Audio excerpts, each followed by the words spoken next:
Hello बच्चों। तो स्वागत है आप सभी का हमारे इस चैप्टर लाइफ प्रोसेस के नेक्स्ट टॉपिक रेस्पिरेशन में। देखो लास्ट जो हम लोगों ने टॉपिक पढ़ा था, फोटोसिंथेसिस पढ़ा था, डाइजेस्टिव सिस्टम पढ़ा था। बेसिकली उस टॉपिक के अंदर हम लोगों ने न्यूट्रिशन के बारे में बात की थी, राइट। तो आज की जो टॉपिक है रेस्पिरेशन, इसमें हम ये देखेंगे कि आखिरकार ये जो हम खाना खा रहे हैं, ये जो न्यूट्रिशन हम ले रहे हैं, इसका आगे जाके होता क्या है ना, किस चीज़ में ये कन्वर्ट होता है। और आखिर हम जो कहते हैं कि भैया खाना खाने से एनर्जी मिलती है, खाना खाने से एनर्जी मिलती है ना, कैसे मिलती है एनर्जी, किस फॉर्म में मिलती है एनर्जी, और कैसे वो एक जगह से दूसरी जगह ट्रांसपोर्ट होती है, इन सब चीज़ों के बारे में हम लोग आज के टॉपिक में बात करने वाले हैं ना। तो चलिए स्टार्ट करते हैं बिना किसी देरी के हमारा टॉपिक रेस्पिरेशन। तो देखो सबसे पहले हम ये टॉपिक को समझने की कोशिश करते हैं कि यार रेस्पिरेशन टॉपिक का मतलब क्या है ना। तो इसको समझते हैं, चलो स्टार्ट करते हैं। तो देखो मैं आपको क्या कहना चाह रहा हूँ, समझो। मान लो कि ये अपना चिंटू है, ठीक है, काफ़ी खतरनाक वाला चिंटू है ना। ये देखो मस्त बाल हैं इसके, बढ़िया एकदम, है ना। तो ये हमारे पास क्या है, हमारा चिंटू है, ठीक है।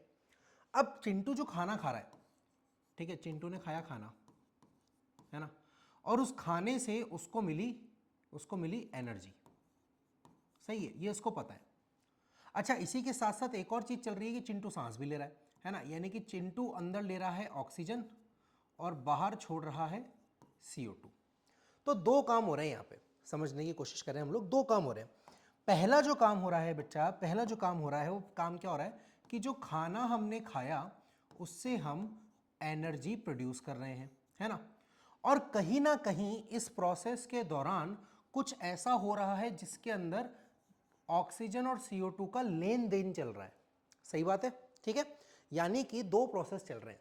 एक तो खाना जो हमने खाया उससे हम एनर्जी प्रोड्यूस कर रहे हैं, दूसरा इस प्रोसेस में, मतलब खाने से एनर्जी प्रोडक्शन करने के प्रोसेस में कुछ तो ऐसा झोलझाल हो रहा है कि हम ऑक्सीजन ले रहे हैं और CO2 रिलीज कर रहे हैं, है ना। देखो मैं आप लोगों से एक सिंपल क्वेश्चन पूछता हूँ।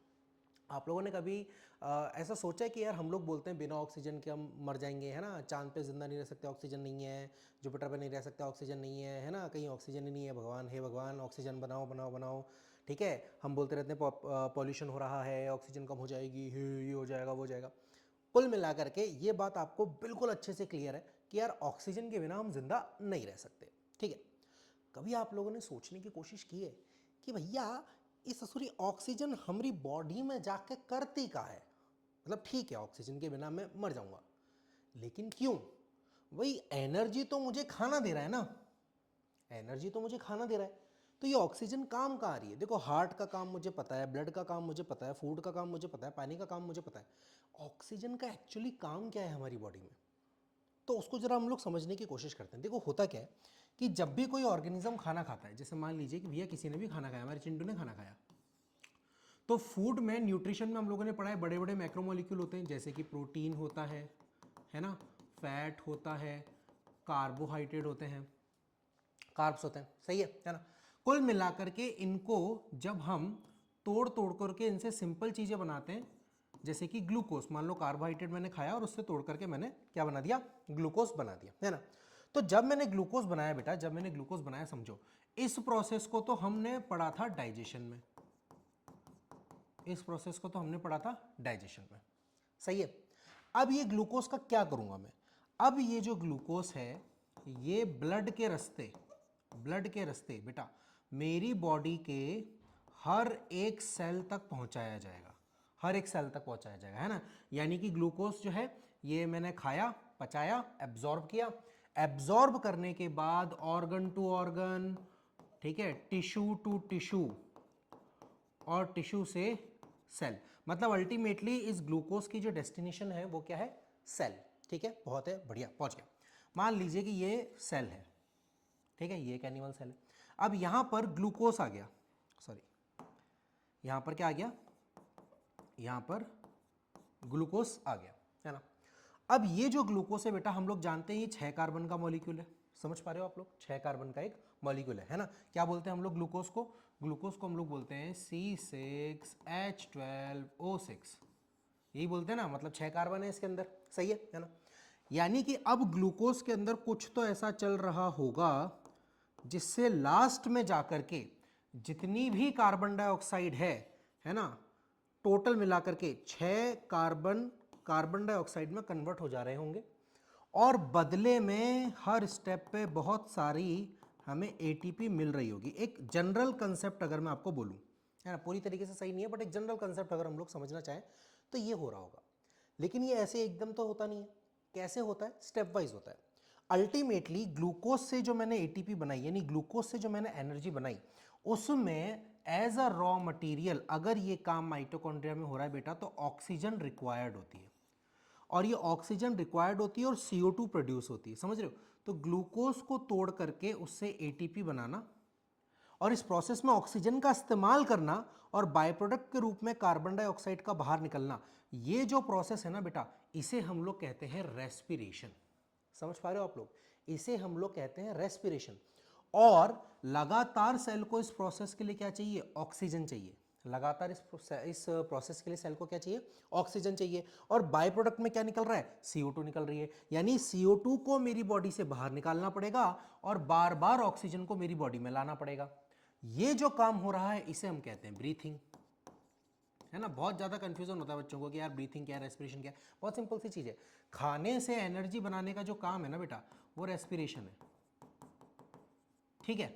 और ये जो गैसियस एक्सचेंज चल रहा है, ये ब्रीथिंग है। क्लियर है कोई बात?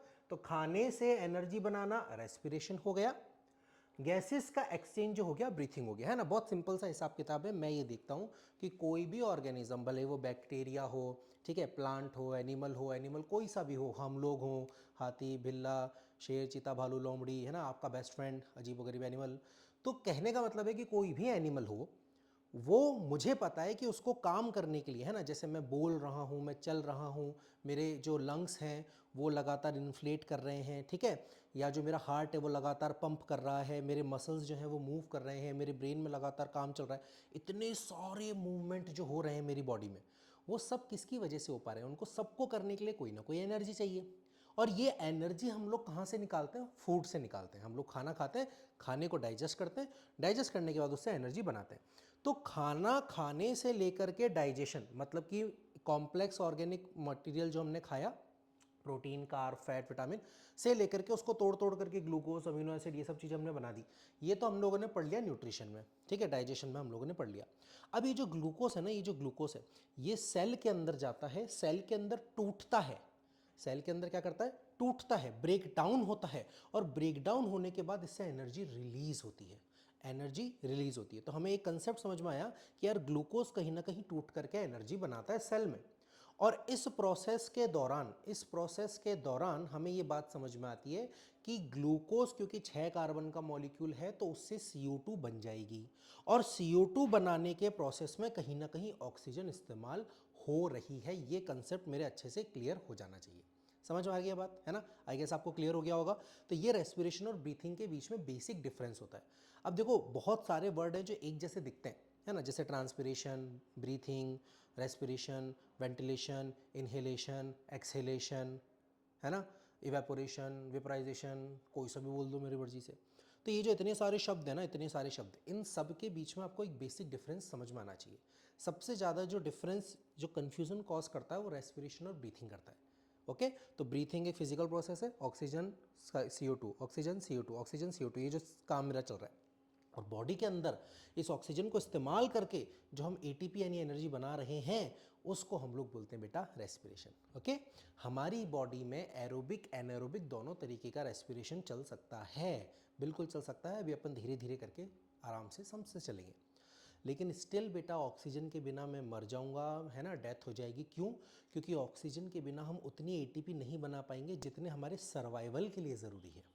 समझ पा रहे हो आप लोग? हमारे सर्वाइवल के लिए, हमारे बेसिक वाइटल ऑर्गन्स की फंक्शनिंग के लिए जितनी ATP ज़रूरी है ना, वो बिना ऑक्सीजन के मैं नहीं बना पाऊंगा। बिना कार्बन डाइऑक्साइड को बाहर निकाले मेरे अंदर बहुत ज़्यादा टॉक्सिसिटी क्रिएट हो जाएगी और उससे मैं मर सकता हूँ, है ना। तो इसीलिए ऑक्सीजन हमारे लिए ज़रूरी है। तो अब आपको क्लियर होना चाहिए कि ऑक्सीजन क्यों ज़रूरी है, ठीक है ना। अभी तक बोलते हैं ऑक्सीजन ज़रूरी है, ज़रूरी है, 10th क्लास तक बताओ, पता नहीं चल रहा है हम लोगों की ऑक्सीजन करती क्या है। आओ इस चैप्टर में हम लोग डिटेल में समझते हैं। चलिए, तो अब बात करते हैं रेस्पिरेशन वर्सेस ब्रीथिंग के बारे में, है ना। तो अभी काफ़ी हद तक तो मैंने आप लोगों को समझा दिया कि इन दोनों के बीच का कंसेप्ट क्या है, ठीक है। तो आओ इनको जरा एक बार डिफरेंस के हिसाब से समझ लेते हैं, ठीक है। डिफरेंस के हिसाब से समझ लेते हैं ताकि हमारे नोट्स भी बनते जाए बढ़िया, है ना, और हमारा कंसेप्ट क्लियर हो जाए। तो रेस्पिरेशन का मतलब क्या हुआ बेटा? रेस्पिरेशन का मतलब हो गया break down of glucose to produce energy, है ना। और एनर्जी किसकी फॉर्म में बनाते हैं बेटा? एटीपी की फॉर्म में बनाते हैं। एटीपी आप में से कई सारे बच्चों को पता भी होगा, इसका फुल फॉर्म एडिनोसिन ट्राइफॉस्फेट होता है। क्या होता है, कैसा होता है, अभी टेंशन मत लो, नहीं पता है तो अभी इस लेक्चर के बाद 100% एकदम सब कुछ क्रिस्टल क्लियर हो जाएगा, टेंशन नहीं लेने का बिल्कुल, ठीक है। चलो, जबकि ब्रीथिंग की अगर मैं बात करूं तो ब्रीथिंग क्या है? ब्रीथिंग है बेटा एक physical process. Breathing is a physical process. Breathing एक फिजिकल प्रोसेस है। रेस्पिरेशन एक केमिकल प्रोसेस है बेटा, ये केमिकल प्रोसेस है। यहाँ पे एंजाइम इन्वॉल्व होंगे, ठीक है। ये क्या है? केमिकल प्रोसेस है। यहाँ पे एंजाइम इन्वॉल्व होंगे, बहुत सारे एंजाइम इन्वॉल्व होते हैं जो आप लोग आगे जा करके, अगर आप लोग बायो लेते हो तो 11th क्लास में आपके एक पूरा चैप्टर आएगा रेस्पिरेशन का, उसमें आप लोग बहुत अच्छे से डिटेल में पढ़ोगे, है ना। ये एक फिजिकल प्रोसेस है, यानी कि यहाँ पे एंजाइम इन्वॉल्व नहीं हो रहे, ठीक है। तो यहाँ पर क्या होता है? गैसियस एक्सचेंज होता है बेटा। यहाँ पर क्या होता है? गैसियस एक्सचेंज होता है। गैसियस एक्सचेंज होता है, ठीक है। गैसियस एक्सचेंज होता है, इसका मतलब मैं एयर को अंदर लेता हूँ, ठीक है, और इसी प्रोसेस को बेटा हम लोग बोलते हैं इनहेलेशन। इसी प्रोसेस को हम लोग बोलते हैं इनहेलेशन। और फिर मैं एयर को बाहर छोड़ देता हूँ, इसी को बेटा हम लोग बोलते हैं एक्सहेलेशन, है ना। इनहेल एक्सहेल कुछ भी बोल दो, ठीक है। क्लियर हो गई बात? तो रेस्पिरेशन क्या हो गया बेटा? देखो जहाँ जहाँ TION मैंने आपको पहले बताया था वो एक तरीके का प्रोसेस होता है ना। अब आप बोलोगे सर ब्रीथिंग में तो TION नहीं लग रहा है। जनरलाइज में बात करी थी, ठीक है। तो रेस्पिरेशन क्या हो गया बेटा? प्रोसेस, आप अलग लगा सकते हो, process of breakdown of glucose to produce energy, ठीक है। ऐसे आप लिख सकते हो inhalation the process of intake of air. यहाँ हम क्या कर रहे हैं? एयर का इनटेक कर रहे हैं, और यहाँ हम क्या कर रहे हैं? एयर को रिलीज कर रहे हैं, है ना। अब आप ध्यान से देखो, मैंने एयर लिखा है, मैंने एयर लिखा है ना। मैंने CO2 और ऑक्सीजन नहीं लिखा। मैंने ये नहीं बोला ऑक्सीजन का इनटेक इनहेलेशन होता है और CO2 का रिलीज जो होता है वो एक्सहेलेशन होता है। मैंने ये बात नहीं बोली। क्यों नहीं बोली मैंने? क्योंकि देख यार, मेरी नाक के अंदर ना कोई फिल्टर नहीं लगा हुआ है, समझ रहे हो। एयर जो है ना बेटा, एयर उसमें सब कुछ है। उसमें 21% ऑक्सीजन है ना, 78% नाइट्रोजन है, 1% में अदर गैसेस पड़ी हुई हैं। ये सब का जो मिक्सचर है ना वो एयर है। तो मेरी नाक में, मेरी नोज़ में ऐसा कोई फिल्टर नहीं लगा हुआ कि जब मैं सांस लूँगा, मैं एयर खींचूंगा अंदर, तो इस फिल्टर में से सिर्फ ऑक्सीजन अंदर जाएगी और बाकी सारी गैसेस यहीं रह जाएगी। ऐसा नहीं है। एक्सचेंज ऑक्सीजन और CO2 के बीच में क्यों हो रहा है? क्योंकि बॉडी में लगातार CO2 प्रोड्यूस हो रही है और ऑक्सीजन यूज होती चली जा रही है। समझ पा रहे हो? बॉडी में लगातार CO2 प्रोड्यूस हो रही है और ऑक्सीजन जो है वो रिलीज हो रही है, यूज हो रही है, सॉरी, है ना। ऑक्सीजन यूज होती चली जा रही है। तो ऑक्सीजन और CO2 के बीच में ही कंसंट्रेशन का चेंज आता है बेटा। और डिफ्यूजन कैसे होता है? कंसंट्रेशन ग्रेडियंट से होता है। समझ पा रहे हो आप लोग, है ना। तो मैं आप लोगों को क्या समझाना चाह रहा हूँ, देखो, अगर मान लो कि मैं एक रिएक्शन लिखता हूँ, है ना, कुछ रिएक्शन इस तरीके से, देखो मैं लिखता हूँ, मैंने लिखा कि C6H12O6 को ऑक्सीजन की प्रेजेंस में तोड़ा गया, उससे बना 6CO2 plus 6 molecule of water, और बदले में बनाई गई ढेर सारी ATP, है ना, थोक के भाव में ATP बनाई गई है। सही है, ठीक है, बहुत बढ़िया।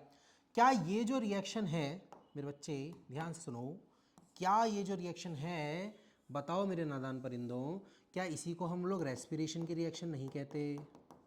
बोलो भाई, रेस्पिरेशन की रिएक्शन नहीं कहते क्या? है ना, कहते हैं ना। अच्छा, अगर मैं इसको प्रॉपर बैलेंस करना चाहूँ तो बेटा ऑक्सीजन भी 6 लिख देता हूँ यहाँ पे, है ना, रिएक्शन बैलेंस हो जाएगी, ठीक है, बहुत बढ़िया।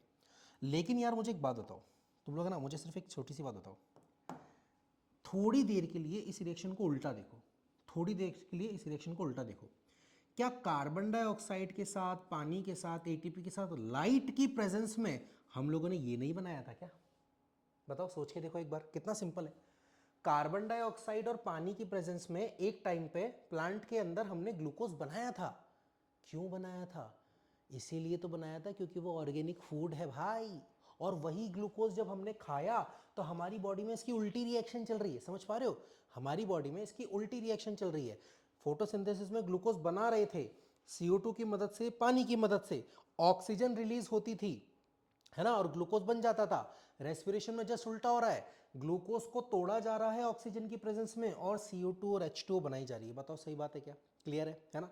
अब यार एक बात सुनो ध्यान से, देखो अपने कंसेप्ट बिल्ड करना है ना, बहुत इंपॉर्टेंट है कि अपन कंसेप्ट बिल्ड करें। लेक्चर थोड़ा सा लंबा हो सकता है पर तुम्हारा कंसेप्ट में एकदम 100% क्लियर कर दूंगा, तो आराम से बैठ के सुनो। देखो मैं ये बोल रहा हूँ कि जब आप केमिस्ट्री पढ़ते हो तो उसमें एक चैप्टर है आपका कार्बोनेट्स कंपाउंड, है ना, उसमें तुम लोग क्या पढ़ते हो कि किसी भी हाइड्रोकार्बन को जब ऑक्सीजन की प्रेजेंस में जलाया जाता है तो उससे CO2 और वाटर बनता है। बताओ पढ़ते हो नहीं पढ़ते हो, क्या इसे हम कंबशन रिएक्शन नहीं कहते क्या, बताओ क्या इसे हम कंबशन रिएक्शन नहीं कहते, कहते हैं ना।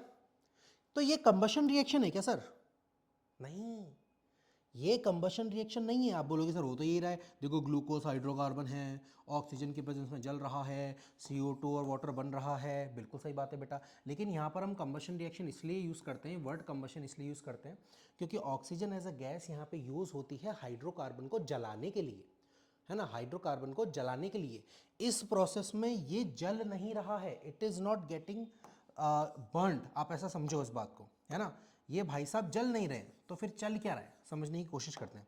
बेटा यहाँ पर क्या होता है ना, देखो समझो, यहाँ पर क्या होता है, ये जो ग्लूकोस है ना, ग्लूकोस, ये जो ग्लूकोस है, स्टेप बाय स्टेप पहले इसको हम लोग एल्डिहाइड या कीटोन में कन्वर्ट करेंगे, फिर उसको एसिड में कन्वर्ट करेंगे, फिर उससे CO2 बनाएंगे। समझ रहे हो, स्टेप बाय स्टेप प्रोसेस चल रहा है। पहले ग्लूकोज से एल्डिहाइड बनाएंगे, एल्डिहाइड से एसिड बनाएंगे, एसिड से CO2 बनाएंगे। समझ रहे हो, तो यार यहां पर मैं कंबशन वर्ड इस्तेमाल नहीं कर सकता, मुझे वर्ड इस्तेमाल क्या करना पड़ेगा कि सर ये तो ऑक्सीडेशन हो रहा है। बताओ हाँ या ना, क्या हो रहा है यहाँ पे, ऑक्सीडेशन हो रहा है। यानी कि इसका मतलब ये है बेटा, मैं यहाँ पे साफ साफ लिख सकता हूँ कि रेस्पिरेशन जो है वो एक तरीके का ऑक्सीडेशन है, ऑक्सीडेशन ऑफ ग्लूकोज। यहाँ पे हम क्या कर रहे हैं बेटा, ग्लूकोज का ऑक्सीडेशन कर रहे हैं। ऐसी कोई भी बात ना मैंने न्यूट्रिशन में बोली तुम्हें, ना फोटोसिंथेसिस में बोली तुम्हें, समझ रहे हो, ये सिर्फ यहाँ बोल रहा हूँ मैं कि ग्लूकोज का ऑक्सीडेशन हो रहा है। कैसा ऑक्सीडेशन हो रहा है बेटा, स्टेप वाइज ऑक्सीडेशन हो रहा है, स्टेप वाइज ऑक्सीडेशन हो रहा है। और अगर तुम ध्यान से सोचो तो क्या ग्लूकोज टूट नहीं रहा है, सोचो फोटोसिंथेसिस में मैंने बोला था कि कार्बन डाइऑक्साइड को इधर पकड़ा पकड़ा इकट्ठा करके उससे ग्लूकोज बना दिया, तो वो क्या हो गई एक तरीके की, बताओ क्या हो गई, एनाबॉलिक रिएक्शन हो गई, है ना, वो क्या हो गई एक तरीके की कॉम्बिनेशन रिएक्शन हो गई। तो क्या यहां पे अगर ग्लूकोज टूट रहा है, यहां पे अगर ग्लूकोज टूट रहा है तो क्या ये कैटाबॉलिक रिएक्शन नहीं हो गई क्या, this is a catabolic process, ये कैटाबॉलिक प्रोसेस है बेटा, ठीक है। ब्रीथिंग में इससे कोई लेना देना नहीं है, ब्रीथिंग में दो ही काम होते हैं भैया, इनहेल और एक्सहेल, है ना, और इसके बाद क्या हो जाता है यहाँ पे, गैसेस एक्सचेंज हो जाता है, ये गैसेस एक्सचेंज हो जाता है, बस इतना सा हिसाब किताब है यहाँ पे, और कोई हिसाब किताब नहीं है। ये है मेन कंसेप्ट जो हम लोगों को पढ़ना है ना। तो आई गेस आप लोगों को बहुत अच्छे से क्लियर हो गया होगा कि रेस्पिरेशन और ब्रीथिंग में डिफरेंस क्या है। इस प्रोसेस में ये देख रहे हो आप लोग, देख पा रहे हो क्या, देखो देखो क्या दिखाना चाह रहा हूँ मैं। इस प्रोसेस में आप देख रहे हो ये जो ऑक्सीजन आ रही है और ये जो CO2 प्रोड्यूस हो रही है, इस CO2 को बॉडी से बाहर निकालना है और ऑक्सीजन लगातार बॉडी को लाके देना है ताकि रिएक्शन कंटिन्यू चलती रहे। समझ रहे हो, तो ये जो लाना और ले जाने वाला काम है ना, लाना और ले जाने वाला काम, ये हमारा ब्रीथिंग करती है, गैसेस एक्सचेंज।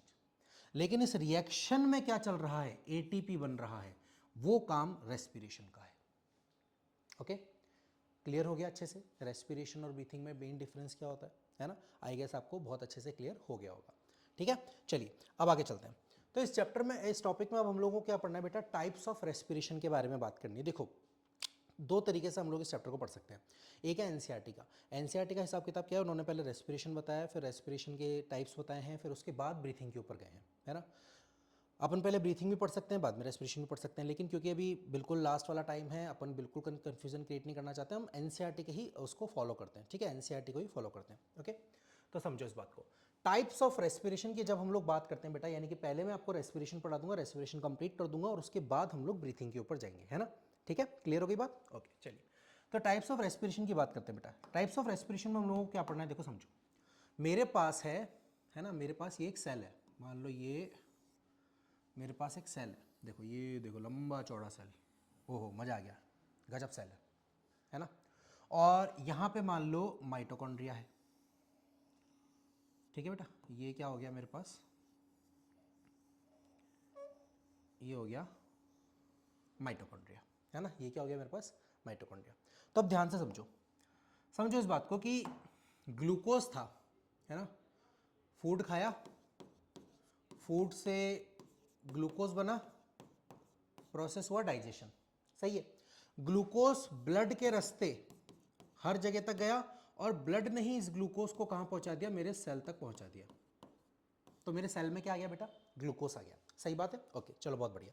अब इस ग्लूकोज के ना हम कुछ प्रोसेस करते हैं, स्टेप बाय स्टेप एक प्रोसेस करते हैं, और उस स्टेप बाय स्टेप प्रोसेस से हम लोग एक कंसेप्ट बनाते हैं या फिर एक हम लोग मटेरियल बना देते हैं, उस मटेरियल का नाम होता है पायरुवेट, है ना। तो इसको ऐसे समझ एग्जाम्पल लो, देखो ये जो ग्लूकोज है, ये ग्लूकोज टूटा टूटा टूटा और उससे एक चीज़ बनी जिसको मैंने बोला पायरुवेट। अब बेटा पायरुवेट बोलूं या पायरुविक एसिड बोलूं एक ही बात है ना। कंसेप्ट बिल्ड करो अपना। एसिड का जब आयन H आयन रिलीज हो जाता है उसी को एट लगा देते हैं अपन, जैसे acetic acid H plus ion कर दिया तो एसीटेट आयन बोलते हैं अपन, है ना। बिल्कुल उसी तरीके से पायरुविक एसिड है, पर पायरुविक एसिड या कोई भी नॉर्मल एसिड जब हमारी बॉडी में बनता है तो वाटर के मीडियम में रहता है, और वाटर के मीडियम में जनरली वो H प्लस आयन डोनेट कर देते हैं, है ना। आपने एसिड बेस एंड सॉल्ट में पढ़ा है, एसिड वो होते हैं जो वाटर में H प्लस आयन डोनेट कर देते हैं, तो H प्लस आयन डोनेट कर देते हैं तो वो पायरुवेट यानी आयन के फॉर्म में रहता है नॉर्मली, ठीक है। तो यहाँ पे मैं पायरुवेट लिखूँ, पायरुविक एसिड लिखूँ, कोई फर्क नहीं पड़ता, ठीक है। चलिए बहुत बढ़िया। अब ये जो पायरुवेट है, यहाँ तक के रिस्पेक्ट, यहाँ तक की रिएक्शन के अंदर अगर मैं देखूँ तो बेटा ग्लूकोज है 6 कार्बन का मॉलिक्यूल, है ना। पायरुवेट जो है ना, मैं आपको बता देता हूँ, ये 3 कार्बन का मॉलिक्यूल है, ठीक है। आप लोगों को उसके जानने की जरूरत नहीं है कि उसका स्ट्रक्चर क्या होता है, जानना चाहते हो तो मैं बता देता हूँ। देखो ये ऐसा होता है कुछ, ये इस तरीके का एक स्ट्रक्चर होता है, पर तुम्हें बिल्कुल जानने की जरूरत नहीं है, तुमसे कोई पूछेगा नहीं, टेंशन मत लो, है ना। कीटो एसिड होता है, कीटोन ग्रुप होता है, एसिड ग्रुप होता है, आपको जानने की जरूरत नहीं है। मैं आपको ये कहना चाह रहा हूं कि ग्लूकोज से टूट टूट टूट टूट टूट के पायरुवेट बना। तो देख रहे हो, ग्लूकोज से मैंने एसिड बनाया, क्या बनाया मैंने, ग्लूकोज से एसिड बनाया। अब इस एसिड से CO2 निकाल दूंगा, ठीक है। देखते हैं, चलो आ जाओ। तो मैंने क्या बोला बेटा, मैंने आपको ये बोला कि एक ग्लूकोज का मॉलिक्यूल था, उससे टूटा और दो पायरुवेट के मॉलिक्यूल बन गए, है ना। मुझे एक बात बताओ, इस प्रोसेस के अंदर 6 कार्बन मैंने ली थी और 6 ही कार्बन नहीं बन गई क्या, मुझे बताओ, सोचो। एक 6 कार्बन के मॉलिक्यूल से 2-3 कार्बन के मॉलिक्यूल बने, एक 6 कार्बन के मॉलिक्यूल से 2-3 कार्बन के मॉलिक्यूल बने। क्या कोई भी कार्बन लूज हुई, क्या कोई भी कार्बन लॉस्ट हुई, नहीं हुई ना। इसका मतलब बेटा इस प्रोसेस के अंदर कोई CO2 इवॉल्व नहीं होती, नो CO2 इवॉल्व, और इसीलिए इसमें no oxygen required, no oxygen required. इस प्रोसेस में ऑक्सीजन की ज़रूरत भी नहीं होती है, समझ पा रहे हैं क्या हम लोग। यहाँ पे CO2 इवॉल्व नहीं हुई, ऑक्सीजन रिक्वायर ही नहीं है। इस प्रोसेस को बेटा हम बोलते हैं ग्लाइकोलाइसिस। इस प्रोसेस को हम लोग क्या बोलते हैं, ग्लाइकोलाइसिस। और अगर आप ध्यान से देखो, साइट ऑफ ग्लाइकोलाइसिस पूछे, कोई लोकेशन पूछे, तो आप लिख सकते हो कि ये हो रहा है साइटोप्लाज्म के अंदर, है ना। कहाँ पर हो रहा है ये, साइटोप्लाज्म के अंदर हो रहा है। और एक बात बता दूं बेटा, इस प्रोसेस के अंदर एक ग्लूकोज से लगभग 2 ATP बन के तैयार हो जाती है, नेट 2 ATP हमें मिल जाती है ना। मतलब एक ग्लूकोज को जब हम पायरुवेट में तोड़ते हैं तो उससे 2 ATP बन के तैयार हो जाती है। क्लियर है, सही है, यहाँ तक की बात समझ में आ गई। इस प्रोसेस को हम ग्लाइकोलाइसिस कहते हैं। ये साइटोप्लाज्म में होता है, इसमें CO2 इवॉल्व नहीं होती, इसमें ऑक्सीजन की रिक्वायरमेंट नहीं होती। इसका मतलब यह है कि कोई भी ऑर्गेनिज्म इस दुनिया में, कोई भी ऑर्गेनिज्म है, कोई भी, अगर वो ग्लूकोज को तोड़ के उससे एनर्जी बनवा रहा है ना, अगर वो ग्लूकोज को तोड़ के उससे एनर्जी बनवा रहा है, तो बेटा ग्लाइकोलाइसिस जो प्रोसेस है ना, ग्लाइकोलाइसिस, ये कॉमन होता है, कॉमन प्रोसेस फॉर ऑल, सारे ऑर्गेनिजम्स के लिए कॉमन प्रोसेस है, ठीक है। क्लियर है यहां तक की बात, चलो बहुत बढ़िया। अब देखो यहां पर क्या हुआ बेटा, मेरे पास पायरुवेट बनके तैयार हुआ। अब इस पायरुवेट के साथ क्या किया जाए, अगर मान लो मैं मेरी बात कर रहा हूं, जैसे कि मैं कॉम्प्लेक्स ऑर्गेनिज्म हूं, एनिमल हूं, ठीक है, मैं ऑक्सीजन ले रहा हूं, कार्बन डाइऑक्साइड रिलीज कर रहा हूं, यानी मेरी बॉडी में सफिशिएंट अमाउंट ऑफ ऑक्सीजन है, सफिशिएंट अमाउंट ऑफ ऑक्सीजन है। तो इस पाइरुवेट को बेटा मैं भेज दूंगा कहां पर, माइटोकॉन्ड्रिया में। कहां भेज दूंगा मैं इसे, सेल के अंदर ही माइटोकॉन्ड्रिया में भेज दूंगा। और माइटोकॉन्ड्रिया में फिर कुछ रिएक्शंस चलेंगी, कुछ रिएक्शंस चलेंगी। आप लोगों ने अगर नाम सुना हो तो क्रेब्स साइकिल कहते हैं इसे, याद रहे तो ठीक है, नहीं रहे तो कोई बात नहीं, दिक्कत वाली बात नहीं है। कहने का मतलब ये है बेटा कि ये जो पाइरुवेट आया था, इससे टोटल मिला करके यहाँ से देखो CO2 रिलीज हो गई, यहाँ से देखो CO2 रिलीज हो गई, यहाँ से देखो CO2 रिलीज हो गई, है ना।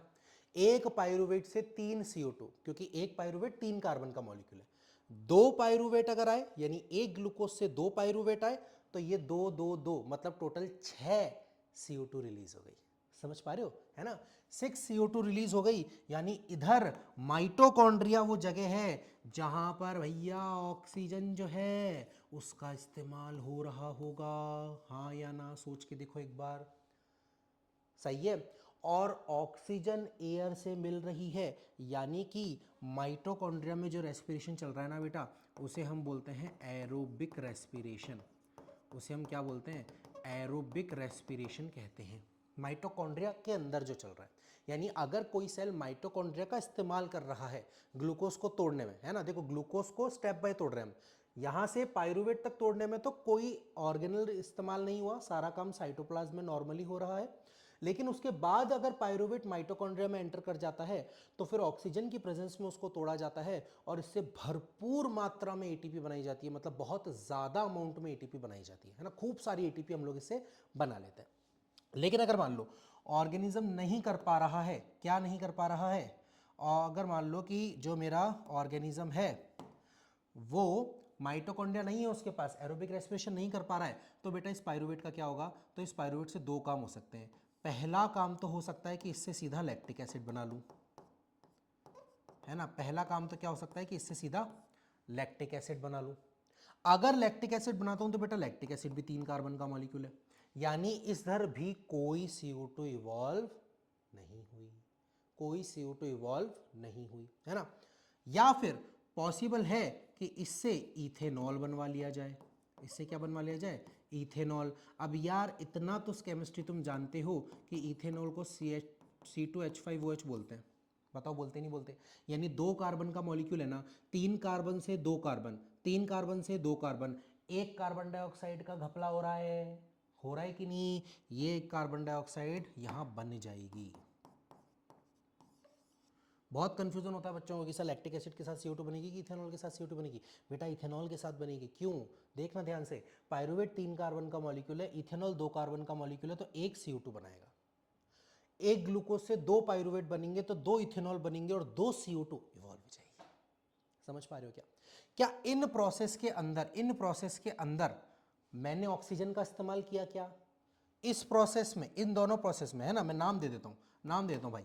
देख, प्रोसेस नंबर 1, प्रोसेस नंबर 2, इन दोनों प्रोसेस के अंदर क्या मैंने ऑक्सीजन का इस्तेमाल किया, नहीं किया, तो इनको बेटा मैं क्या बोल दूंगा, एनएरोबिक रेस्पिरेशन बोल दूंगा, है ना। क्या बोल दूंगा मैं इनको, एनएरोबिक रेस्पिरेशन बोल दूंगा। समझ पा रहे हो क्या। तो कहानी समझो, है ना, कहानी समझो। कहानी ये है कि जब हम खाना खाते हैं तो उससे ग्लूकोज बनता है, ये काम डाइजेशन का है, डाइजेशन में हो गया, है ना, पेट में, इंटेस्टाइन में, सब जगह हमारा काम हो गया। अब उसके बाद ग्लूकोज को एब्जॉर्ब किया जा रहा है, ठीक है, माइक्रोविलाई से सबसे एब्जॉर्ब किया जा रहा है। एब्जॉर्ब करने के बाद उसे ब्लड के रास्ते हर सेल तक पहुंचाया जा रहा है। हो क्या रहा है सेल में जाके, तो सेल में ग्लूकोज आया, फिर ग्लूकोज को स्टेप बाय स्टेप हमने तोड़ के पाइरुवेट बनाया, ये पहला स्टेप कंप्लीट हुआ। पहले स्टेप का नाम क्या, ग्लाइकोलाइसिस। कहां हो रहा है, साइटोप्लाज्म में हो रहा है। क्या एक भी CO2 इवॉल्व हो रही है, नहीं सर, नहीं इवॉल्व हो रही है। क्यों इवॉल्व नहीं हो रही सर, ग्लूकोज 6 कार्बन का मॉलिक्यूल है, पाइरुवेट जो है वो 3 कार्बन का मॉलिक्यूल है, ऐसे 2 पाइरुवेट बन रहे हैं, तो सर 6 कार्बन का एक मॉलिक्यूल, 3 कार्बन के 2 मॉलिक्यूल, कार्बन तो सर उतने ही रहे ना, तो CO2 इवॉल्व यहाँ पे नहीं हो रही है, ठीक है। ये जो प्रोसेस है इसमें CO2 इवॉल्व नहीं हो रही, ऑक्सीजन रिक्वायर नहीं है, ग्लाइकोलाइसिस कहते हैं, साइटोप्लाज्म में होती है, और common for all her organism के लिए ये कॉमन है, कोई भी ऑर्गेनिज्म हो, ठीक है, भले ही वो ऑर्गेनिज्म लैक्टिक एसिड बना रहा हो, भले ही वो ऑर्गेनिज्म CO2 रिलीज कर रहा हो, भले ही वो ऑर्गेनिज्म ग्लूकोज से इथेनॉल बना रहा हो, इट डजेंट मैटर, ये प्रोसेस तो होगा ही होगा, ग्लाइकोलाइसिस तो होगा ही होगा, ठीक है। फिर उसके बाद जब हमने पायरुवेट बना लिया तो पायरुवेट की किस्मत में तीन चीजें हैं, पायरुवेट की किस्मत में क्या है, तीन रास्ते हैं। क्या क्या रास्ते हैं? एक रास्ता है कि लैक्टिक एसिड बना लूं, अगर मेरे पास ऑक्सीजन नहीं है, अगर मेरे पास ऑक्सीजन नहीं है तो मैं क्या करूंगा, उससे लैक्टिक एसिड बना लूंगा, ठीक है। ये 3 कार्बन का, ये 3 कार्बन का, एक भी CO2 इवॉल्व नहीं हुई। दूसरा, पायरुवेट से मैं इथेनॉल बना लूंगा, क्या बना लूंगा, इथेनॉल बना लूंगा। इथेनॉल में क्या होता है बेटा, 2 कार्बन होते हैं, है ना, यानी कि एक 3 कार्बन के मॉलिक्यूल से एक 2 कार्बन का मॉलिक्यूल बना, एक CO2 कहाँ गया सर, एक CO2 इवॉल्व हो गया, है ना, एक कार्बन कहाँ गया, CO2 के फॉर्म में इवॉल्व हो गया। यानी एक ग्लूकोज से 2 पायरुवेट, 2 पायरुवेट से 2 इथेनॉल, है ना, लिख सकते हो, लो 2 इथेनॉल लगेंगे तो CO2 भी 2 बनेगी। समझ पा रहे हो आप लोग, है ना।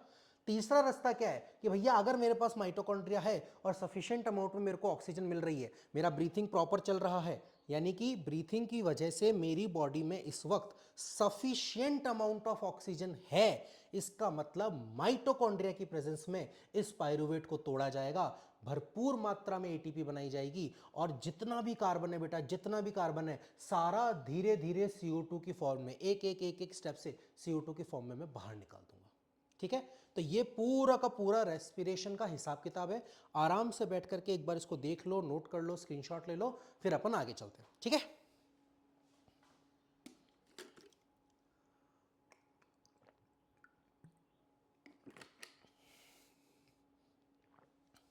क्लियर हो बेटा अच्छे से? चलो आओ तो फिर इसको अच्छा थोड़ा ढंग से लिख भी लेते हैं, ऐसा अगर तुम लिख कर आओगे एग्जाम में तो मारेंगे तुम्हें पकड़ के, सॉरी।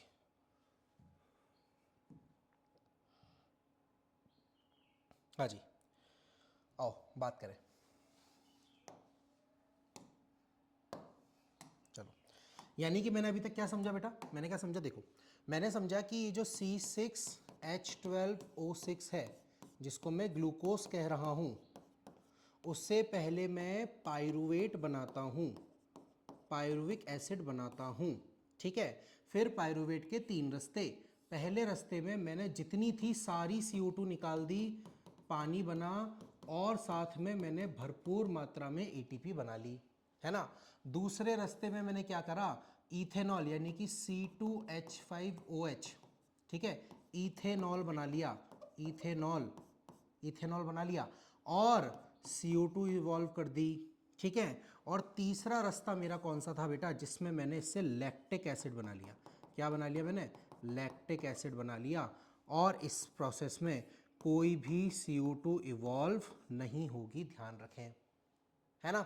अच्छा बेटा, ATP तो सब जगह बनेगी, लेकिन इधर से इधर में कोई ATP नहीं बनती भाई, इधर जो बन गई वो बन गई, है ना। तो देखो मैं इसको अगर भरना चाहूँ तो मैं क्या क्या चीज़ें भर सकता हूँ, एक ग्लूकोज का मॉलिक्यूल 6 कार्बन का, पायरुवेट 3 कार्बन का, यानी 2 पायरुवेट बनेंगे। जब दोनों पायरुवेट जाएंगे तो टोटल 6 CO2 इवॉल्व कर देंगे, एक पायरुवेट से 3 मतलब 2 से 6, ठीक है, 6 H2 बन जाएंगे। और बेटा टोटल देख, यहां पे 2 ATP बन रहे हैं, इस प्रोसेस में मुझे नेट 2 ATP मिल रहे हैं, तो बचे हुए almost 36 ATP extra, 36 ATP extra बनेंगे बेटा, कहां पर, एरोबिक रेस्पिरेशन में। कहां पर, एरोबिक रेस्पिरेशन में। ये काम कहां चल रहा है, ये काम चल रहा है इन प्रेजेंस ऑफ ऑक्सीजन, ये ऑक्सीजन की प्रेजेंस में चल रहा है। साइट क्या है, माइटोकॉन्ड्रिया, साइट क्या है बेटा, माइटोकॉन्ड्रिया। इसकी साइट क्या है, साइटोप्लाज्म, है ना, इसकी साइट क्या है, लोकेशन क्या है, साइटोप्लाज्म। बाकी का काम सब साइटोप्लाज्म में चल रहा है, ये काम भी साइटोप्लाज्म में ही चल रहा है, ये काम भी साइटोप्लाज्म में ही चल रहा है ना, सही बात है, ठीक है। अब देखो यहां जो 2 ATP बनी ना, तो यहां पे न्यू एक्स्ट्रा कोई ATP नहीं बनती, यहां पर भी बेटा न्यू ATP नहीं बनती। तो यानी कि मैं आपको जो समझाना चाह रहा हूं ये देखो समझो, अगर मान लो मेरा ग्लूकोज पायरुवेट से टूट करके इस रास्ते पे जा रहा है, इस रास्ते पे जा रहा है ना, तो उसे एट द एंड प्रोसेस यही 2 एटीपी मिलेगी। तो यहां पे 2 एटीपी लिख देते हैं कई बार। अगर वो यहां नहीं लिखी हुई है ना तो वो यहां लिख देते हैं बेटा। समझ पा रहे हो अच्छे से? ठीक है। दूसरी बात,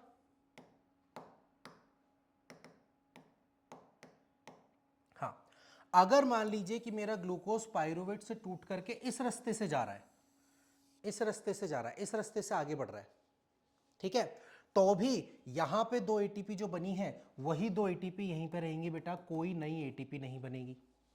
समझ पा रहे हो क्या?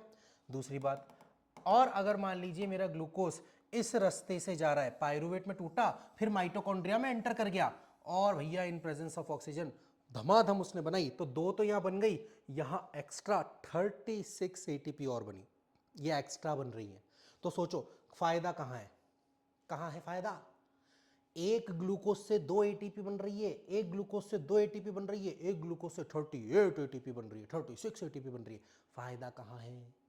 फायदा यहां है कि नहीं? ठीक है ना? सही है।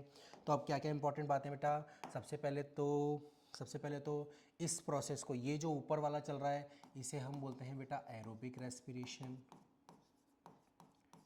ठीक है, इसको हम लोग बोलते हैं एरोबिक रेस्पिरेशन। सही है? ठीक है। ये जो नीचे वाला है ना बेटा इथेनॉल वाला हमारे अंदर नहीं होता। इथेनॉल वाला स्पेसिफिकली देखा जाता है एक यूनिसेल्युलर फंजाई जिसे ईस्ट कहते हैं, है ना।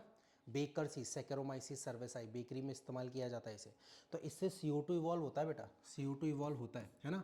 कितने बनेंगे? 2 पायरुवेट थे ना, 2 पायरुवेट, तो ये भी 2 बनेंगे, और एक सॉरी हाँ 2 बने, ये 2 बने, और 2 CO2 इवॉल्व हो गए, है ना, 2 CO2 इवॉल्व हो गए। ये वाला हिसाब किताब चल रहा है, ये वाला हिसाब किताब चल रहा है। कहाँ चलता है बेटा? ईस्ट के अंदर देखने को मिलता है, हमारे अंदर नहीं होता इथेनॉल। ठीक है। और पायरुवेट से ये वाला जो रास्ता है, ये लैक्टिक एसिड प्रोड्यूस होने वाला रास्ता है, ये होता है बेटा, अच्छा ये जो है इसको बेटा हम लोग बोलते हैं अल्कोहल फर्मेंटेशन। इस प्रोसेस को हम लोग क्या बोलते हैं?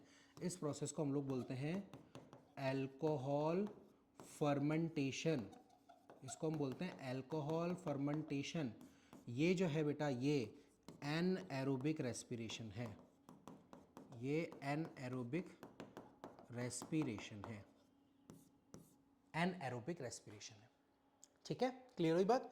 लैक्टिक एसिड वाले पे और लैक्टिक एसिड वाले पे, इसे हम लोग बोलते हैं बेटा लैक्टिक एसिड फर्मेंटेशन। इसे हम बोलते हैं lactic acid fermentation, lactic acid fermentation. और ये भी क्या है? ये भी एनएरोबिक की कैटेगरी में ही आता है, क्योंकि यहाँ ऑक्सीजन इस्तेमाल नहीं हो रही। ऑक्सीजन कहाँ इस्तेमाल हो रही है? माइटोकॉन्ड्रिया के अंदर, सिर्फ यहीं पर, इसी जगह पे ऑक्सीजन इस्तेमाल हो रही है बेटा, इसी जगह पे ऑक्सीजन इस्तेमाल हो रही है। आपकी एनसीईआरटी बहुत प्यारी बात लिखती है, ये एब्सेंस ऑफ ऑक्सीजन है, एब्सेंस ऑफ ऑक्सीजन, ये लैक ऑफ ऑक्सीजन है, लैक ऑफ ऑक्सीजन। समझ रहे हो? बहुत प्यारी बात है ये बेटा, समझने की कोशिश करो अगर तुम, तो ये बहुत प्यारी बात है। और ये है मतलब खूब सारी ऑक्सीजन है आपके पास, है ना, एक्सेस ऑफ ऑक्सीजन।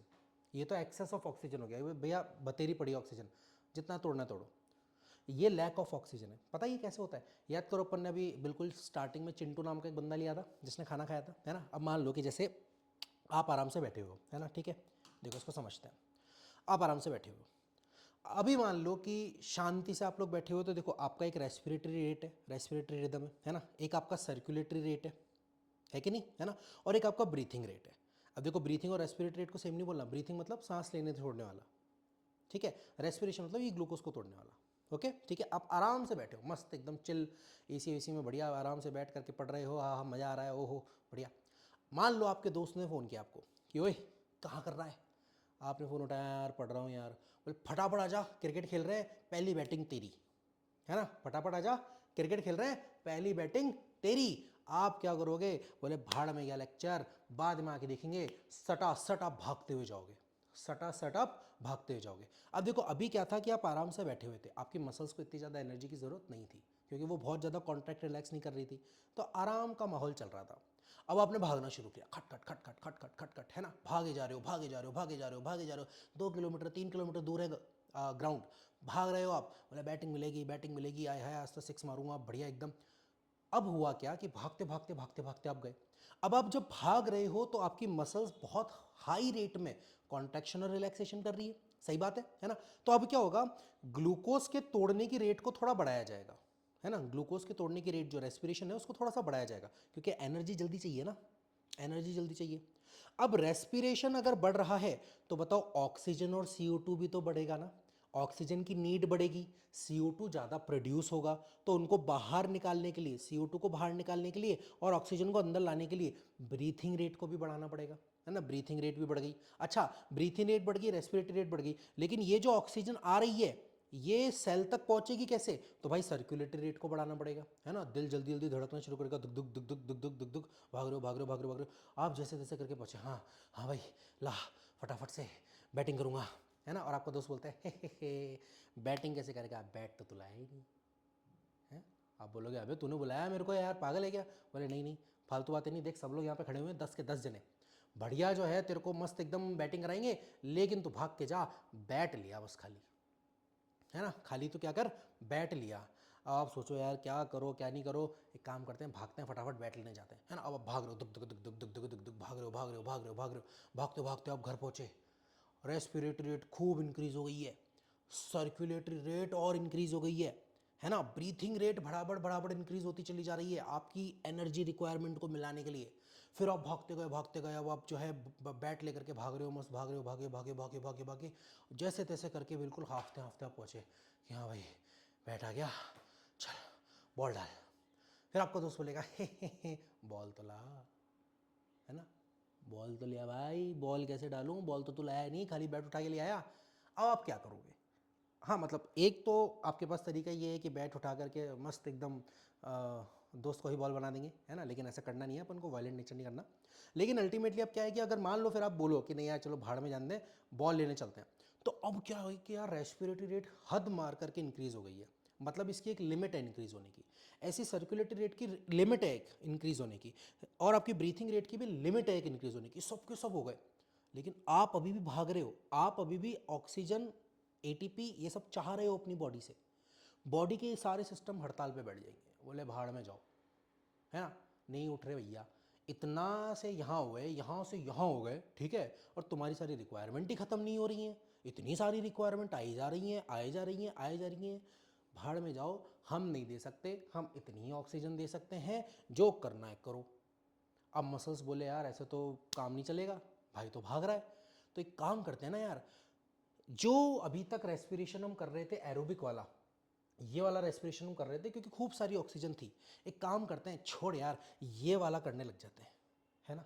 तो अब क्या होगा बेटा, मसल्स में विगरस एक्टिविटी की वजह से क्या होगा, ये पाथवे हो जाएगा, और ये पाथवे क्यों हो रहा है बेटा, लैक ऑफ ऑक्सीजन की वजह से, क्योंकि अब ऑक्सीजन नहीं पहुंच पा रही, वो जो रिक्वायरमेंट आपकी बॉडी की है उसे मीटअप नहीं कर पा रही, ऐसे टाइम में आपकी बॉडी में लैक्टिक एसिड यानी आपकी मसल्स में क्या जमा होने लग जाएगा, लैक्टिक एसिड जमा होने लग जाएगा, और उसी लैक्टिक एसिड की वजह से आपके जो हाथ और पैर है बुरी तरीके से दुखने लग जाएंगे, है ना, ठीक है, बहुत बुरी हालत हो जाएगी। तो इसको लैक ऑफ ऑक्सीजन बोला गया है, इसे एब्सेंस ऑफ ऑक्सीजन बोला गया है। एनारोबिक रेस्पिरेशन दोनों है, लेकिन दोनों के प्रोडक्ट अलग हैं, सबस्ट्रेट सेम है, प्रोडक्ट अलग है। तो ये वर्ड का बहुत अच्छे से ध्यान रखना जब आप एग्जाम में क्वेश्चन करो कि यार वो लैक ऑफ ऑक्सीजन के बारे में बात कर रहा है या एब्सेंस ऑफ ऑक्सीजन के बारे में बात कर रहा है। अगर एब्सेंस बोल रहा है तो ये लिखना है, अगर लैक बोल रहा है तो ये लिखना है, बहुत ज़्यादा इंपॉर्टेंट है कि आप इस बात को समझो। ओके, तो आई गेस आपको बहुत अच्छे से क्लियर हो गया होगा। ये था बेटा अपना टाइप्स ऑफ रेस्पिरेशन से रिलेटेड सारी बातें। अब जैसे अपना टाइप्स ऑफ रेस्पिरेशन कंप्लीट होता है, हम लोग आते हैं हमारे नेक्स्ट टॉपिक पे जो कि है ATP। अब यार इतनी देर से ये तो सारी तामझाम चल रही है, किस चीज़ के लिए चल रही है, ATP बनाने के लिए चल रही है ना, इतनी मेहनत हम लोग कर रहे हैं, अल्टीमेटली क्या बनाने के लिए कर रहे हैं, ATP बनाने के लिए कर रहे हैं। तो आओ जरा समझते हैं तो सनी कि ये ATP है क्या, क्या है ये। तो बेटा ATP होता है एडिनोसाइन ट्राई फॉस्फेट, ठीक है, क्या बोलते हैं, एडिनोसाइन ट्राइफॉस्फेट, एडिनोसाइन ट्राइफॉस्फेट, ठीक है। तो है क्या, मैं आपको समझाता हूँ, देखो अपन पूरा स्ट्रक्चर नहीं बनाएंगे, मैं आपको सिंपल बताता हूँ कि एक्चुअली होता क्या है कि एक शुगर होती है, जैसे मान लो ये एक शुगर हुई, है ना, बोले से शुगर के नाम पर डब्बा बना रहे हो, घर बना रहे हो, बिस्कुट बना रहे हो, नहीं बेटा ये शुगर होती है, बाद में जाकर के तुम लोग पढ़ोगे अच्छे से, है ना, इसलिए चलो अभी इसको छोड़ते हैं, अपन ऐसे समझते हैं कि ये शुगर है,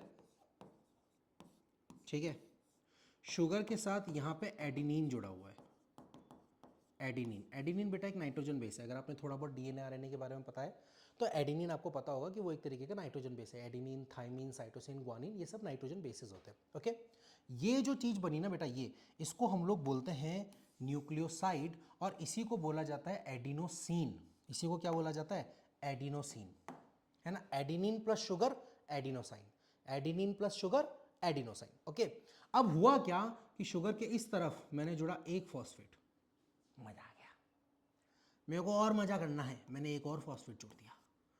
हो, एक और फॉस्फेट जोड़ दिया, मजा ही आ गया। एक और जोड़ने की कोशिश करी, शुगर ने मना कर दिया, बोले भाग यहाँ से, मजाक चल रहा है यहाँ पे, नहीं होगा, है ना। तो हम कितने जोड़ पाए? मैक्सिमम 3 जोड़ पाए। ठीक है बेटा, तो ये क्या है? ये है एडिनोसिन। ये क्या है? एडिनोसिन। और ये क्या है? 3 फॉस्फेट। क्या है ये? 3 फॉस्फेट्स। यहीं से नाम पड़ा है adenosine try phosphate. Adenosine try phosphate, है ना। क्यों बना रहे हैं हम? क्यों बना रहे हैं? देख, इस बात को समझने की कोशिश कर। खाना था, खाने से ग्लूकोज, है ना, और ग्लूकोज से अल्टीमेटली मैंने क्या करा? एटीपी। तो देखो चल क्या रहा है, मैं आपको ये बोल रहा हूँ कि ये जो चीज़ हम कर रहे हैं, हम क्या कर रहे हैं? हम एनर्जी रिलीज कर रहे हैं, है ना। मेरी बॉडी में क्या हो रही है बेटा? खूब सारी एनर्जी बनती चली जा रही है। अब ये जो एनर्जी है ना, ये जो एनर्जी रिलीज हो रही है, मुझे मुझे क्या करना है बेटा? मुझे इस एनर्जी को ट्रैप करना है। क्या चाहता हूँ मैं इस एनर्जी को ट्रैप करना चाहता हूँ। अब यार ये एनर्जी जो होती है ना, वो अलग अलग टाइप की होती है। जैसे आपने पढ़ा होगा, हीट एनर्जी होती है, इलेक्ट्रिक एनर्जी होती है, केमिकल एनर्जी होती है ना, ये एनर्जी, वो एनर्जी, फलाना एनर्जी, ढमकाना एनर्जी, है ना। ये सारी जो अलग अलग तरीके की एनर्जीज होती हैं, इसमें से मुझे एनर्जी को अगर मान लो एक जगह स्टोर करना है, मैं एनर्जी को एक जगह स्टोर करना चाहता हूँ, मुझे ट्रैप करना चाहता हूँ, तो बेटा एनर्जी कोई बकरी का बच्चा तो है नहीं, है ना, कि मस्त एकदम फटक करके उसकी गर्दन पकड़ के लिया है, मस्त एकदम गले में फंदा बांध के हाँ चलो भैया हो गई ट्रैप। नहीं, एनर्जी जो है ना वो तुरंत लॉस हो जाएगी। एनर्जी को काम चाहिए, है ना। एनर्जी को चाहिए काम, कि भैया या तो मुझे कोई काम दो वरना मैं लॉस हो जाऊंगी, है ना, मुझे काम दो वरना मैं लॉस हो जाऊंगी। तो एनर्जी जो होती है, जैसे हम लोगों ने क्या बात करी कि ग्लूकोज को हम स्टेप बाय स्टेप तोड़ रहे हैं। क्यों? क्योंकि बेटा ग्लूकोज को अगर मैं जला दूंगा तो उससे भी CO2 बनेगी, लेकिन वो एक बार में इतनी सारी एनर्जी रिलीज होगी कि वो मेरे किसी काम की नहीं होगी, मैं उसको ट्रैप नहीं कर पाऊंगा। तो मैं क्या कर रहा हूँ? ग्लूकोज को स्टेप बाय स्टेप तोड़ रहा हूँ, धीरे धीरे धीरे धीरे करके तोड़ रहा हूँ, ताकि धीरे धीरे एनर्जी रिलीज हो और उस एनर्जी को मैं ट्रैप कर पाऊँ। कैसे ट्रैप कर पाऊँ? मैं ट्रैप कर रहा हूँ बेटा उस एनर्जी को, ये जो एनर्जी आ रही है ना, इसी एनर्जी से असल में मैं ये बॉन्ड बनवा रहा हूँ। क्या कर रहा हूँ? इस एनर्जी से मैं ये बॉन्ड बनवा रहा हूँ। ओके, समझ पा रहे हो? और जब मुझे ज़रूरत होगी, जब मुझे ज़रूरत होगी, जैसे एनर्जी से मैंने बॉन्ड बनवाए, यानी कि इस एनर्जी से मैंने क्या प्रोड्यूस कर लिया? मैंने ATP प्रोड्यूस कर लिया। अब इस ATP को मैं मेरी बॉडी में जहां चाहूं पहुंचा सकता हूं। ठीक है, मैंने ब्रेन तक पहुंचा दिया, हार्ट तक पहुंचा दिया, किडनी तक पहुंचा दिया, हर जगह ATP पहुंचा दिया। सही है। वैसे तो अगर तुम देखो तो ATP हर जगह बन रहा है, क्योंकि सेल का प्रोसेस है। ठीक है, तो ATP पहुंच गया। अब इस ATP से मुझे एनर्जी चाहिए, है ना। बॉडी के फंक्शन के लिए मुझे क्या चाहिए? वापस से क्या चाहिए? एनर्जी चाहिए, कि उस एनर्जी को यार कोई दूसरा काम करवाना है। तो मैं क्या करूंगा ना बेटा, मैं एक फॉस्फेट को तोड़ूंगा। मैं क्या करूंगा? इस बॉन्ड को तोड़ूंगा। बॉन्ड को तोड़ूंगा तो मेरे पास बनेगा ADP। क्या बनेगा बेटा? ADP। ट्राइफॉस्फेट की जगह अब कितने रह जाएंगे? 2 डाइफॉस्फेट, है ना। ट्राइफॉस्फेट की जगह कितने रह जाएंगे? डाइफॉस्फेट। बॉन्ड टूटा, बॉन्ड टूटने से एनर्जी निकली, निकली कि नहीं? है ना, बॉन्ड टूटा, फॉस्फेट आयन रिलीज हुआ, निकली एनर्जी, और इस एनर्जी से ही मैंने काम करा लिया। मान लो बोल रहा है मुझे नहीं, मेरे को और एनर्जी चाहिए, कोई बात नहीं यार, इससे एक और तोड़ ले, अब तू बना ले AMP, है ना। एक फॉस्फेट आयन तो निकल गया था, एक और तुमने बना लिया। ये है बेटा adenosine monophosphate. 3 phosphate triphosphate, 2 phosphate diphosphate, 3 phosphate एक फॉस्फेट मोनोफॉस्फेट, है ना। ये हटाया तो डाइफॉस्फेट, ये भी हटा दिया तो मोनो सिंगल फॉस्फेट। और इससे फिर मैंने क्या रिलीज करी? इससे फिर मैंने रिलीज करी एनर्जी, एनर्जी, है ना। आपके NCERT बोलती है कुछ 30.5 किलो जूल पर मोल के आसपास एनर्जी निकलती है, इतनी एनर्जी, है ना। समझ पा रहे हो? देखो क्यों कर रहा हूँ मैं ये सब, मैं आपको समझाने की कोशिश करता हूँ। मान लो एग्जाम्पल के लिए कि आप गए बाजार, ठीक है, बाजार गए आप कुछ सामान खरीदने के लिए, सामान आपको मिला नहीं, आपके पास है 1000 रुपये, ठीक है। अब आप क्या कर रहे हो? बाजार से वापस आ रहे हो, बहुत रात हो गई है, बहुत ज़्यादा रात हो गई है, और आपको पता है कि यार बाजार से मेरे घर तक जाने के बीच में एक ऐसी जगह आती है जहां मुझे लूटा जा सकता है ना, जहां पे अचानक से कोई एक डाकू आएगा, पीछे आके बोलेगा भैया थप्पा लाओ पैसा, ठीक है, और नहीं दिया तो फिर दिक्कत हो सकती है। तो यार मेरे पैसे तो चले जाएंगे, अच्छा बाहर तो नहीं रुक सकता मैं रात को, तो क्या करूं क्या करूं। मैंने एक काम किया, मैंने यार बाज़ार में एक दुकान खुली हुई दिखी, मैंने क्या करा, वहाँ पे 1000 रुपये दे करके 1000 रुपये दे करके एक बुक ले ली, है ना, 1000 रुपये दे करके मैंने क्या करा, बुक ले ली, बुक ले ली। अब हालांकि वो बुक मेरे किसी काम की नहीं है, यूपीएससी की बुक है मान लो, चलो फिलहाल मेरे किसी काम की नहीं है ना, बड़े के काम आएगी, अभी मेरे काम की नहीं है, ठीक है। मैं उस बुक को लेकर के मस्त आराम से जा रहा हूँ, जैसा मैंने सोचा था बिल्कुल वैसा ही हुआ। रास्ते में एक डाकू भैया आए, डाकू भैया ने बोला भैया थप्पा पैसा, है ना, पैसा दे दो वरना गोली मार देंगे। आपने बोला यार देख तू पूरी जेब चेक कर ले, मेरे पास पैसे ही नहीं है। तो बोले कुछ तो दो, कुछ तो, ऐसे तो काम नहीं चलेगा। बोले यार देखिए किताब है भैया। अब वो चोर ने देखा यूपीएससी किताब, बोले भैया अगर इतना पढ़ा लिखा होता तो ये धंधे में थोड़ी होता, आप ही ले जाओ, इस पकड़ो फाड़ में जाओ, हैं बेकार एकदम गरीब आदमी, भगे ऐसे। आपने कोई दिक्कत वाली बात है। अब वो किताब लेके घर पे आ गए, आपने क्या करा, उस किताब को ऑनलाइन रिटर्न कर दिया, 1000 रुपये वापस ले लिए, है ना। या अगले दिन आप कहाँ गए, वापस से दिन में गए, उनको भैया को बोला भैया ये किताब वापस ले लो, 1000 रुपये वापस दे दिया। तो तुम मुझे बताओ तुम्हारे 1000 रुपये कॉन्स्टेंट हो गए कि नहीं हो गए। तुमने क्या करा, उस 1000 रुपये से एक बुक खरीदी और उस बुक के बदले वापस से 1000 रुपये रिलीज करवा लिए। बिल्कुल उसी तरीके से बेटा, जब खाने को तोड़ते वक्त एनर्जी रिलीज होती है ना, खाने को तोड़ते वक्त एनर्जी रिलीज होती है, तो उस एनर्जी से मैं तुरंत काम करवा लूँ, ये 100% श्योरिटी नहीं है। हो सकता है कि मुझे थोड़ी देर बाद ज़रूरत पड़े, हो सकता है मुझे एक दिन बाद ज़रूरत पड़े, हो सकता है मैंने एनर्जी यहाँ बनाई मुझे यहाँ ज़रूरत पड़े। तो यहाँ से यहाँ तक एनर्जी को मैं ऐसे नहीं भेज सकता, लुट जाएगी रास्ते में, है ना। तो मैंने क्या करा, मैंने उस एनर्जी से क्या बनवा लिया बेटा, मैंने उस एनर्जी से एटीपी बनवा लिया। क्या करा, उस एनर्जी का इस्तेमाल करके मैं फॉस्फेट जोड़ता गया, एडिनोसिन के ऊपर फॉस्फेट जोड़ता गया। अब जो एनर्जी यहाँ रिलीज हुई थी ना, वो यहाँ बॉन्ड की फॉर्म में ट्रैप हो गई है, बॉन्ड की फॉर्म में ट्रैप हो गई है। जब जब ये बॉन्ड टूटेगा, जो एनर्जी ट्रैप हुई थी वही एनर्जी रिलीज हो जाएगी, है ना। जब जब ये बॉन्ड टूटेगा वही एनर्जी क्या हो जाएगी बेटा, रिलीज हो जाएगी, है ना। इसीलिए हम केमिकल एनर्जी के लिए बोलते हैं ATP, adenosine triphosphate chemical energy है। इसे बोला जाता है एनर्जी पैकेट, हमारी बॉडी की एनर्जी पैकेट या एनर्जी करेंसी, है ना। ये हमारी बॉडी की एनर्जी करेंसी है, समझ पा रहे हो, ठीक है। तो एटीपी का कंसेप्ट क्लियर, बढ़िया एकदम। चलिए तो बेटा यहाँ तक हम लोगों का रेस्पिरेशन का बेसिक पार्ट कंप्लीट होता है। अब हम लोग बात करते हैं स्टेप टू यूटिलाइज फूड, यानी कि अब हम ब्रीथिंग की तरफ चलेंगे कि कैसे कैसे हम लोग काम करते हैं ना। तो देखो बहुत सिंपल सा हिसाब किताब है, ज़्यादा दिमाग नहीं लगाना, बहुत सिंपल सा हिसाब किताब है। देखो स्टेप टू यूटिलाइज फूड, इसका मतलब क्या है कि जब मैंने खाना खाया, है ना, खाने से स्टेप बाय स्टेप तोड़ तोड़ करके मैंने क्या करा, ग्लूकोज बनाया, और फिर उस ग्लूकोज से मैं क्या करूँगा, एनर्जी बनाऊंगा यानी एटीपी बनाऊंगा, ठीक है। ये जो प्रोसेस है बेटा ये तो डाइजेशन है, ये जो प्रोसेस है ये रेस्पिरेशन है। लेकिन इस रेस्पिरेशन के लिए मुझे ऑक्सीजन चाहिए, मुझे क्या चाहिए, मुझे ऑक्सीजन चाहिए। अच्छा, और बदले में जो CO2 बाहर निकल रही है, लगातार बन रही है, उसे मुझे बॉडी से बाहर निकालना है, उसे मुझे बॉडी से बाहर निकालना है ना। तो सबसे पहले मैं क्या करूंगा बेटा, देख ध्यान से सुनो, सबसे पहले मैं क्या करूंगा, सबसे पहले मैं करूंगा ब्रीथिंग, फिजिकल ब्रीथिंग, ब्रीथिंग होगी। ब्रीथिंग में क्या है, दो चीजें हैं, एक तो इनहेल, है ना, और दूसरा क्या है, एक्सहेल, दूसरा क्या है, एक्सहेल। तो देखो पहला पॉइंट ये देखो जरा, पहला स्टेप जो मैंने किया वो क्या, ब्रीथिंग, इनहेल किया। इनहेल करने से ब्रीथिंग के थ्रू मेरे पास एयर आई, यही एयर के अंदर से ऑक्सीजन को इस्तेमाल कर लिया, CO2 बाहर निकली, इसी CO2 को उठा करके मैंने एक्सहेल से बॉडी से बाहर निकाल दिया, सिंपल ब्रीथिंग खत्म, है ना। लेकिन ये जो ऑक्सीजन और CO2 का अदला बदली हो रही है, ये जो ऑक्सीजन और CO2 की अदला बदली हो रही है, इस यहाँ कहीं ना कहीं कोई एक बैरियर तो होगा, कहीं ना कहीं एक सेल होगा, कहीं ना कहीं एक ऑर्गन होगा, तभी तो ये अदला बदली हो पा रही है। इसको बोलते हैं बेटा सेकंड प्रोसेस, गैसियस एक्सचेंज। इसी को अपन क्या बोलते हैं, सेकंड प्रोसेस, गैसियस एक्सचेंज। और ये जो है बेटा ये रेस्पिरेशन, ये असल में तुम्हारा थर्ड प्रोसेस है, इसे हम बोलते हैं सेल्यूलर रेस्पिरेशन।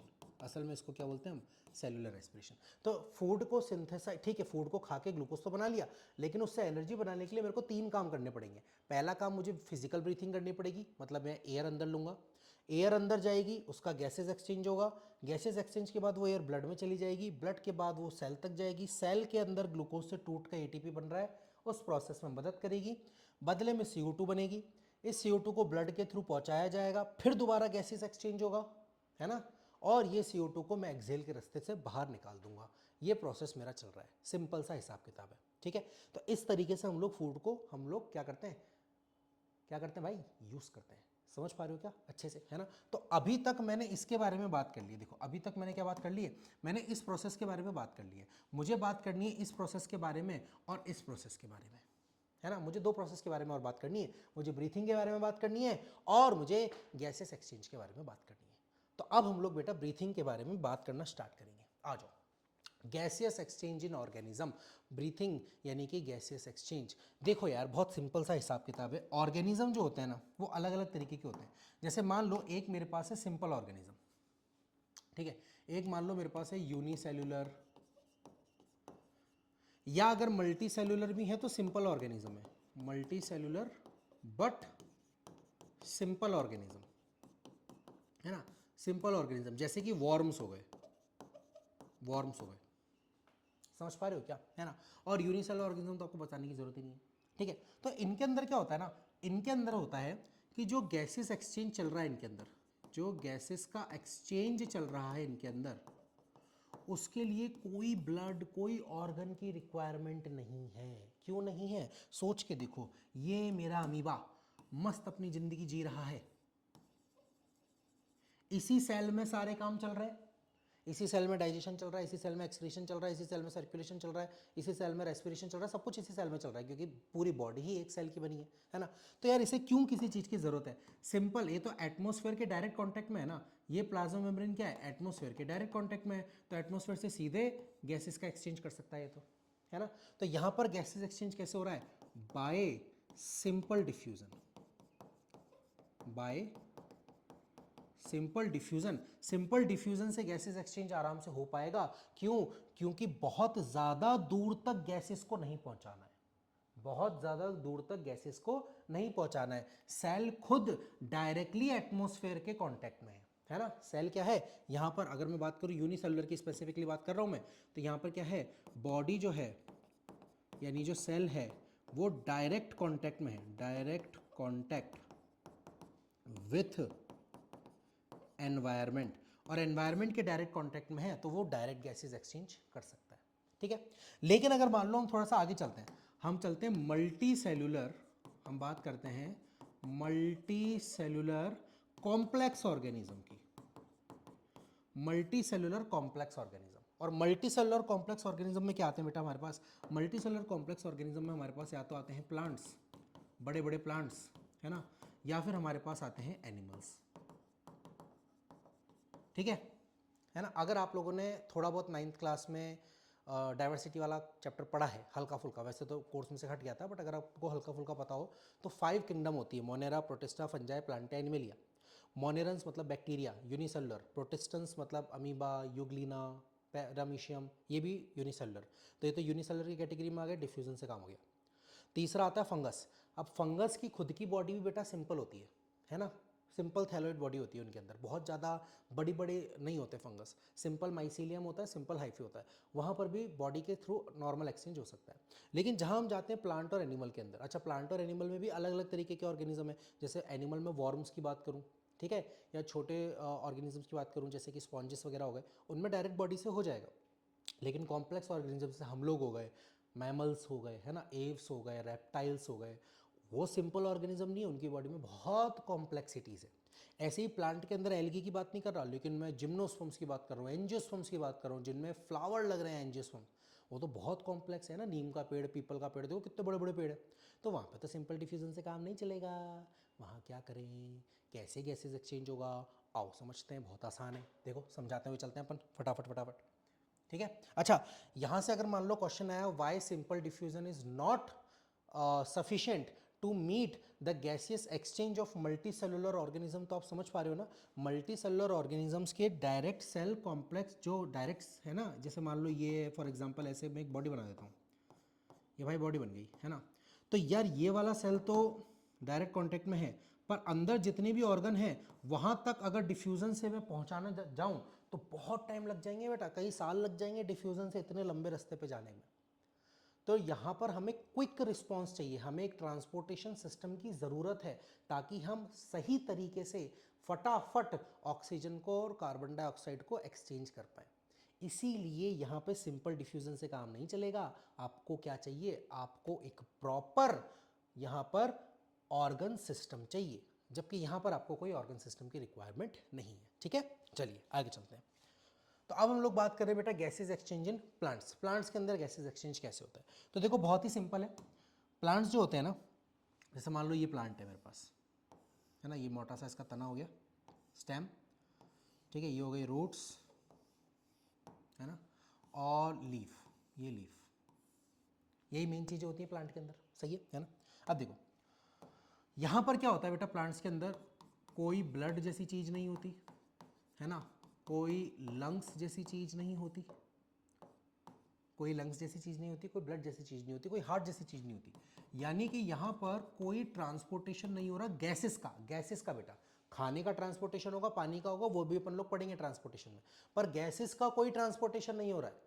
और गैसेस का कोई ट्रांसपोर्टेशन नहीं हो रहा है, इसका मतलब क्या है, बहुत ज़्यादा इंपॉर्टेंट लाइन है। देखो यहाँ पर मैं बोल रहा हूँ कि each and every cell of plant exchange their own gases, अपनी खुद की गैसेस एक्सचेंज करते हैं भैया। रूट अपनी गैसेस खुद एक्सचेंज करेगी, स्टेम अपनी गैसेस खुद एक्सचेंज करेगा, लीफ अपनी गैसेस खुद एक्सचेंज करेगी। ऐसा नहीं है कि यहाँ ऑक्सीजन आ गई तो उसको किसी तरीके से यहाँ पहुँचा दिया जाएगा, ऐसा नहीं होगा, ये खुद अपना अपना करेंगे, है ना। यानी कि यहाँ पर प्लांट के हर सेल में खुद अपनी गैसेस का एक्सचेंज होगा।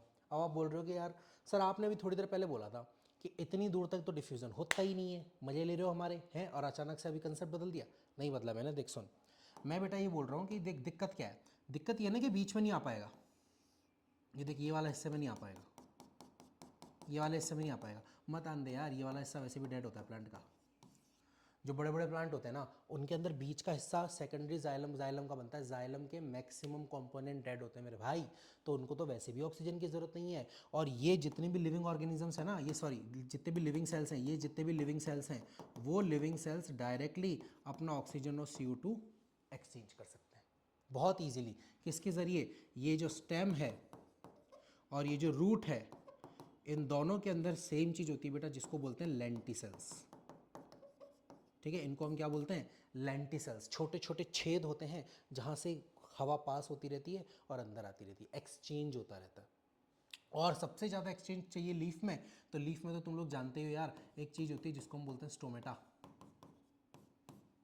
जहाँ से ट्रांसपिरेशन भी होता है और गैसेज एक्सचेंज भी होती है। ठीक है, अब देखो स्टोमेटा का डायग्राम तुम्हारे कोर्स में है ना। अब डायग्राम का सीन ये रहता है, बहुत सारे बच्चे मेरे को बार बार क्लास में भी बोलते हैं, इतने सालों से बोलते आ रहे हैं कि सर डायग्राम नहीं बन पाते, हाँ आप तो बना लेते हो, वहाँ जब पेंसिल से बनाते हैं तो ऐसा हो जाता है वैसा हो जाता है। तो चलो यार एक काम करो, मेरे साथ बनाओ, आओ साथ में बनाते हैं डायग्राम। ठीक है, बहुत सिंपल है, देखो डायग्राम बना रहा हूँ मैं, है ना, ये मेरे पास पेपर है, ठीक है, स्टोमेटा का डायग्राम बना रहा हूँ। किसका डायग्राम बना रहा हूँ मैं, स्टोमेटा। तो आप ऐसे लिखोगे स्टोमेटा, ठीक है, जैसे आपको बिल्कुल बोर्ड में बनाकर आना है, बिल्कुल वैसे बता रहा हूँ मैं, दिख तो रहा है ना, थोड़ा मोटा कर देते हैं।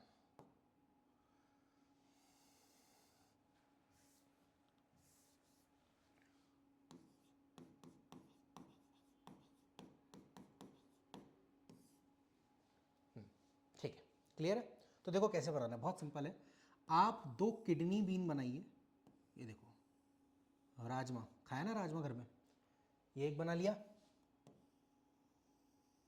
ये दूसरा बना लिया।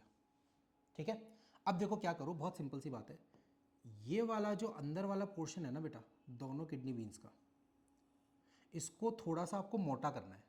आपको क्या करना है, इसको थोड़ा सा मोटा करना है, क्योंकि अंदर की ये जो सेल होती है ना, अंदर की जो सेल वॉल होती है बेटा थिक होती है, मोटी, तो ये देखो ये मैंने थिक कर दी। आप पेंसिल से शेडिंग करके मस्त थिक कर देना। ये देखो ये और सेम ये, ठीक है, ये देखो ये आपने कर दी थिक, ठीक है। अब उसके बाद क्या करना है, इसके चारों तरफ नॉर्मल दूसरे सेल्स बना देना है। तो देखो ये एक सेल हो गया, ये दूसरा सेल हो गया, ये तीसरा सेल, ये चौथा सेल, ये पांचवा सेल, ये छठा सेल, है ना, सातवां आठवां नौवां दसवां, कोई दिक्कत नहीं, अपने हिसाब से बना दो। देख रहे हो, बस इतना सही तो है। अब यहाँ पे क्या करना है, देखो बहुत सिंपल सी बात है। इनको बेटा अपन बोलते हैं subsidiary cells. Subsidiary cells, subsidiary मतलब कि ये बाहर के सेल से, ये एक्स्ट्रा है, हेल्प कर रही हैं, ठीक है। ये जो दो मेन है ना बेटा, ये इसको और इसको आप लिख दोगे गार्ड सेल्स। गार्ड सेल्स, ठीक है। गार्ड सेल्स में ही हम लोग छोटा छोटा वो भी बना देते हैं, क्लोरोप्लास्ट। उसमें क्लोरोप्लास्ट होता है भाई, ठीक है।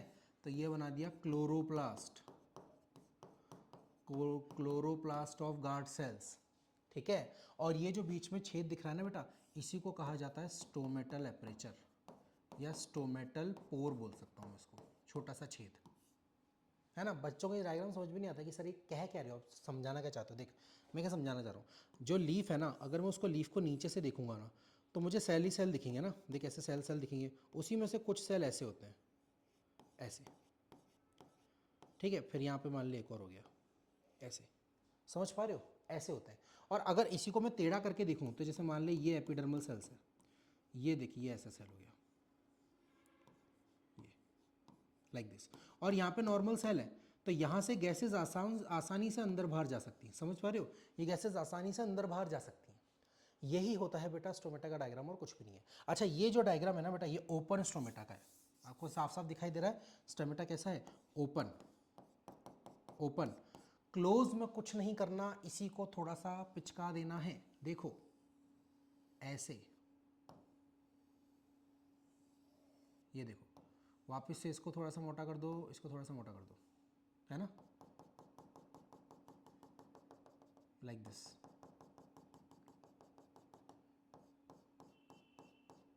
ये देखो लाइक दिस। और वही सेम सब्सिडरी सेल्स, ये सब्सिडरी सेल्स होगा बेटा, सेम ये सब्सिडरी सेल्स हो गए, ये दोनों गार्ड सेल्स हो गए, ये गार्ड सेल्स के क्लोरोप्लास्ट हो गए, ठीक है, ये दोनों, है ना। और ये बेटा स्टोमेटल पोर हो गया, इसे अपन ने लिख दिया क्लोज्ड। इसे अपने क्या लिख दिया, क्लोज। इतना सही तो डायग्राम है। वो तो क्या दिक्कत आती है तुम्हें इसे बनाने में, कोई दिक्कत वाली बात नहीं। आप एक दो बार प्रैक्टिस करोगे ना, आपको हो जाएगा, बहुत आसानी से हो जाएगा, मस्त हो जाएगा, बिल्कुल टेंशन मत लो, ठीक है। क्लियर हो गई बात। तो ये बेटा हमारा स्टोमेटा का है। आगे शायद आपको स्क्रीन में दिख नहीं रहा होगा अच्छे से, ये दिख रहा है वैसे तो, बढ़िया है ना। तो ये बेटा स्टोमेटा का मेन डायग्राम हो गया, सही है। तो ये अपना प्लांट के अंदर ब्रीथिंग होता है कंप्लीट। अब अपन बात करते हैं किसके बारे में, अच्छा एक चीज़ और बता दूं, स्टोमेटा के अंदर बेटा वाटर इज इंपॉर्टेंट, है ना। स्टोमेटा के अंदर क्या होता है ना, ओपन करने के लिए, ओपन स्टोमेटा करने के लिए क्या होता है, जो पानी होता है ना, पानी, जब पानी बहुत सारा होता है तो ये पानी क्या करता है, ये स्टोमेटा के पोर को ओपन करता है। कैसे कि ये बाहर की तरफ प्रेशर लगाता है, ये देखो ये बाहर की तरफ प्रेशर लगाता है, प्रेशर अंदर की तरफ भी लगाता है, लेकिन यहाँ की वॉल को मोटा करने का मतलब ही इसलिए है कि वो देखो समझो ऐसा है, ये बहुत ज़्यादा मोटी है और ये बहुत ज़्यादा पतली है।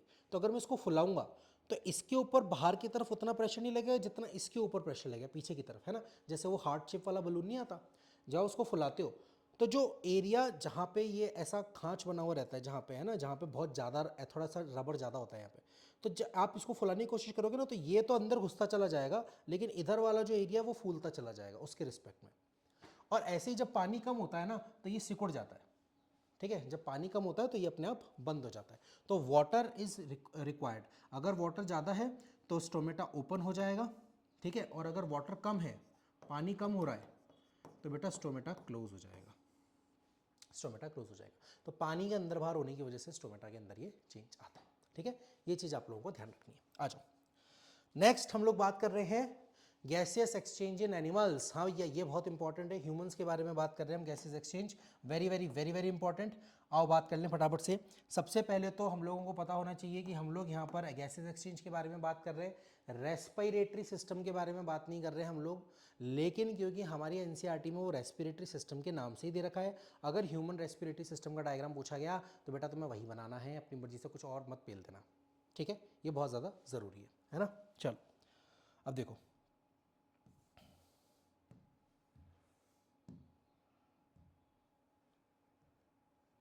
स्टार्ट करते हैं अपन।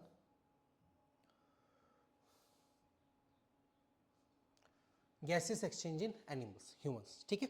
ओके, ह्यूमंस के बारे में बात करें बेटा, यानी कि हमारे अंदर एक वेल डिफाइंड रेस्पिरेटरी सिस्टम होता है,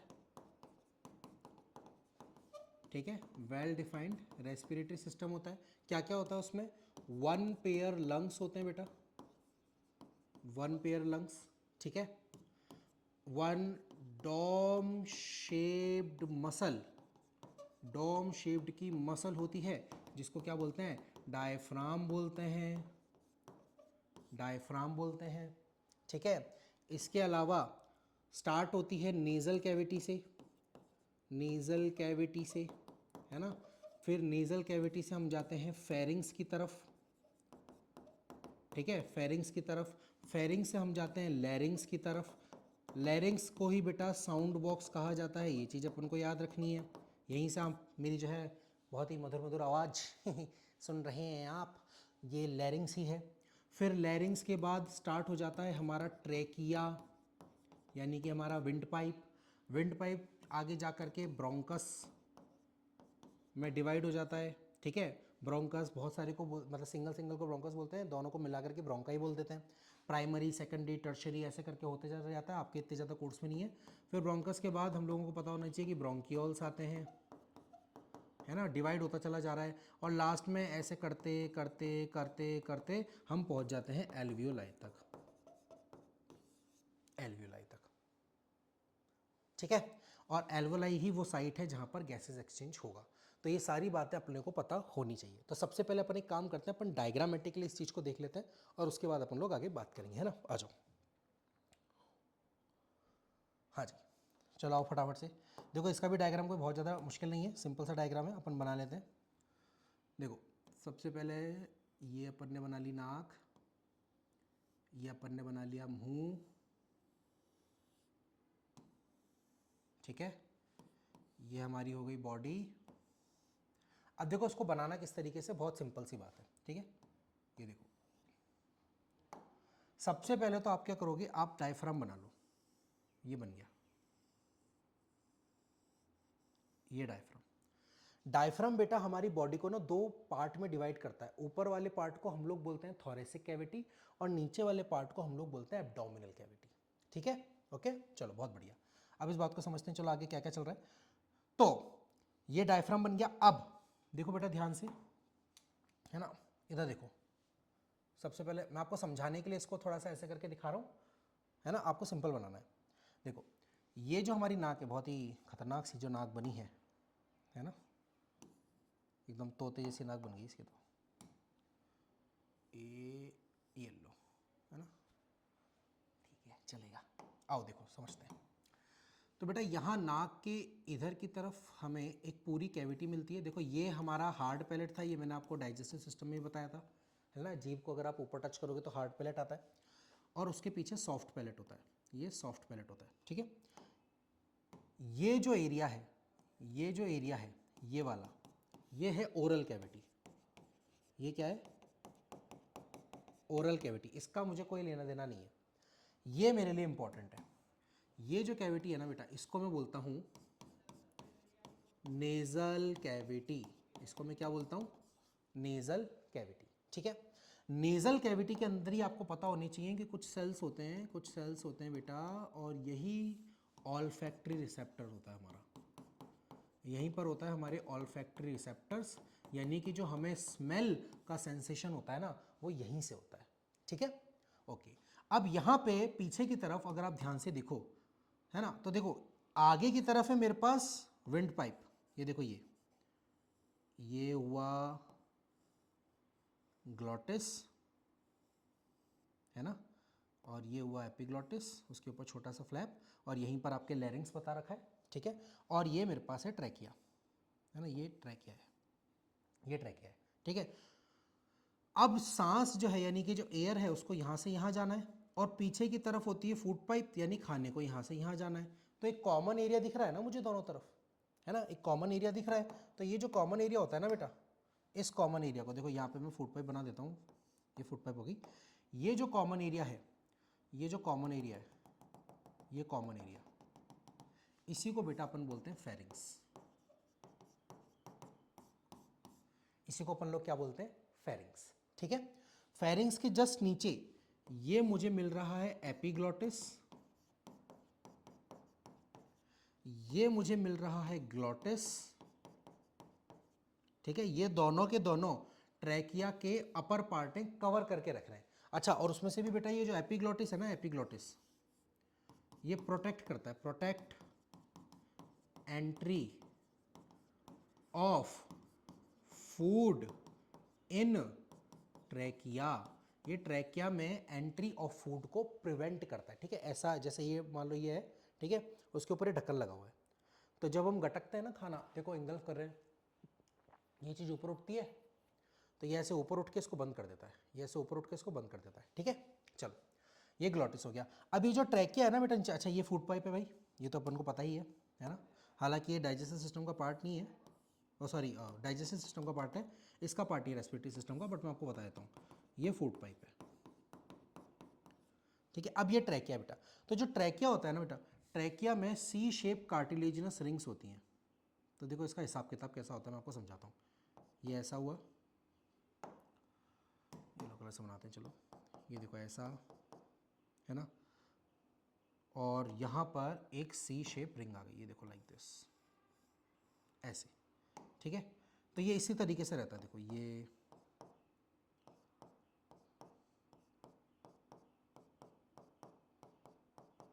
ठीक है।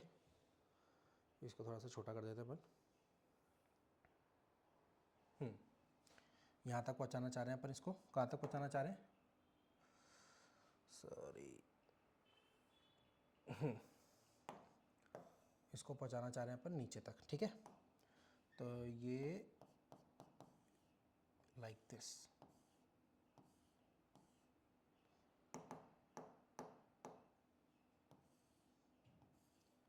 ये देखो नीचे तक आ गई, है ना। और यहीं पर बेटा ये दो पार्ट में डिवाइड हो जाएगी, ठीक है। यहीं पर क्या हो जाएगी, ये दो पार्ट्स में डिवाइड हो जाएगी, सही है ना।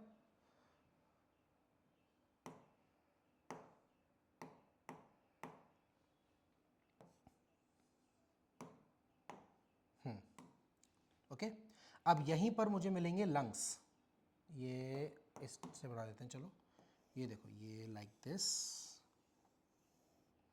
और ये लाइक दिस, ऐसे, इस तरीके से।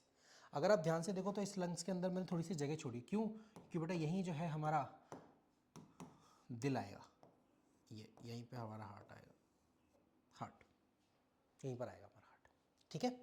ओके, अब यहाँ पर क्या दिख रहा है मुझे, मैंने आपको बताया सी शेप कार्टिलेजिनस रिंग्स, देखो यहाँ पे ये इस पूरी जगह पे, ये देख रहे हो, लाइक दिस,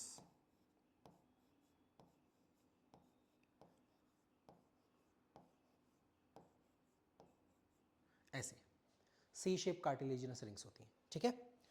तो ये क्या हो गया मेरे पास, ये हो गई सी शेप कार्टिलेजिनस रिंग्स, ठीक है। और ये क्या करती हैं बेटा, ये प्रोटेक्ट करती हैं,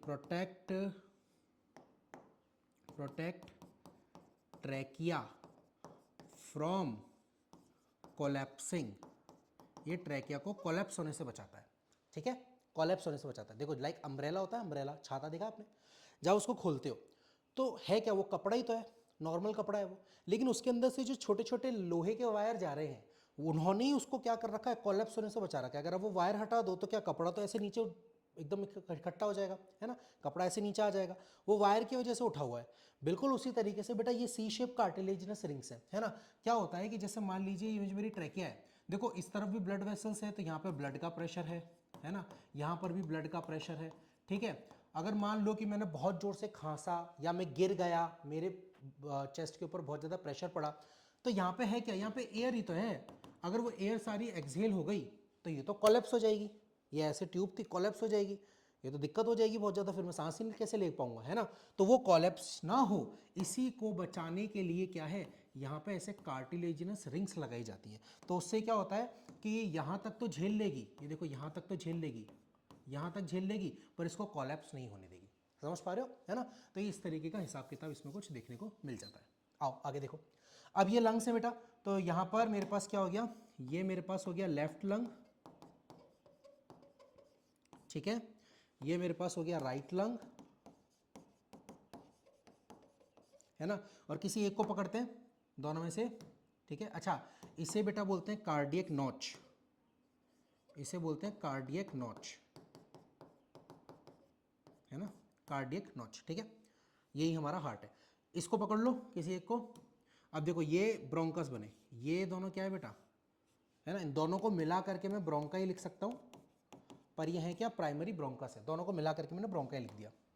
अब ये धीरे धीरे डिवाइड होते जाएंगे, देखो ये डिवाइड हुआ, फिर उसके बाद ये और ज़्यादा डिवाइड हुआ, है ना, ये और डिवाइड होता ही जा रहा है, समझ रहे हो, देखो ये भी डिवाइड हुआ, फिर ये और ज़्यादा डिवाइड हुआ, है ना, ये और डिवाइड हुआ, लाइक दिस, ये डिवाइड होता चला जा रहा है। तो ऐसे डिवाइड होते जाते हैं, होते जाते हैं, होते जाते हैं, होते जाते हैं, कब तक होते जाते हैं, जब तक अल्टीमेटली ये ऐसे बैग लाइक स्ट्रक्चर तक ना पहुंच जाए। ये देखो like this, like this, like this, ठीक है, लाइक दिस, ऐसे। और इन बैग लाइक स्ट्रक्चर्स को बेटा अपन क्या बोलते हैं, एल्वियोलाई बोलते हैं। इन बैग लाइक स्ट्रक्चर को अपन एल्वियोलाई बोलते हैं ना। और नीचे अपन ने डायफ्राम तो बनाया ही था।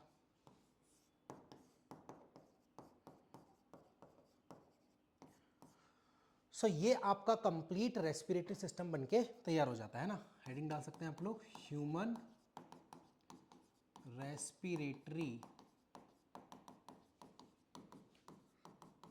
सिस्टम, ठीक है, ये क्या बन गया, ये ह्यूमन रेस्पिरेटरी सिस्टम। इस तरीके से आप लोगों को बना कर आना है। आप लोगों के पास मान लिया इतने सारे अलग अलग कलर्स नहीं होंगे, बट बहुत ईजी है, अगर आप लोग चाहो तो आराम से ईजिली बना सकते हो, ठीक है। क्लियर हो गई बात। सबसे पहले नेजल कैविटी, नेजल कैविटी के बाद फेरिंग्स, फेरिंग्स के बाद हमारे पास एपिग्लोटिस, ग्लोटिस आ गया। अच्छा बेटा यहीं पे लैरिंग्स है ना, इस कलर से बना देता हूँ मैं, देखो यहीं पे इसी के अंदर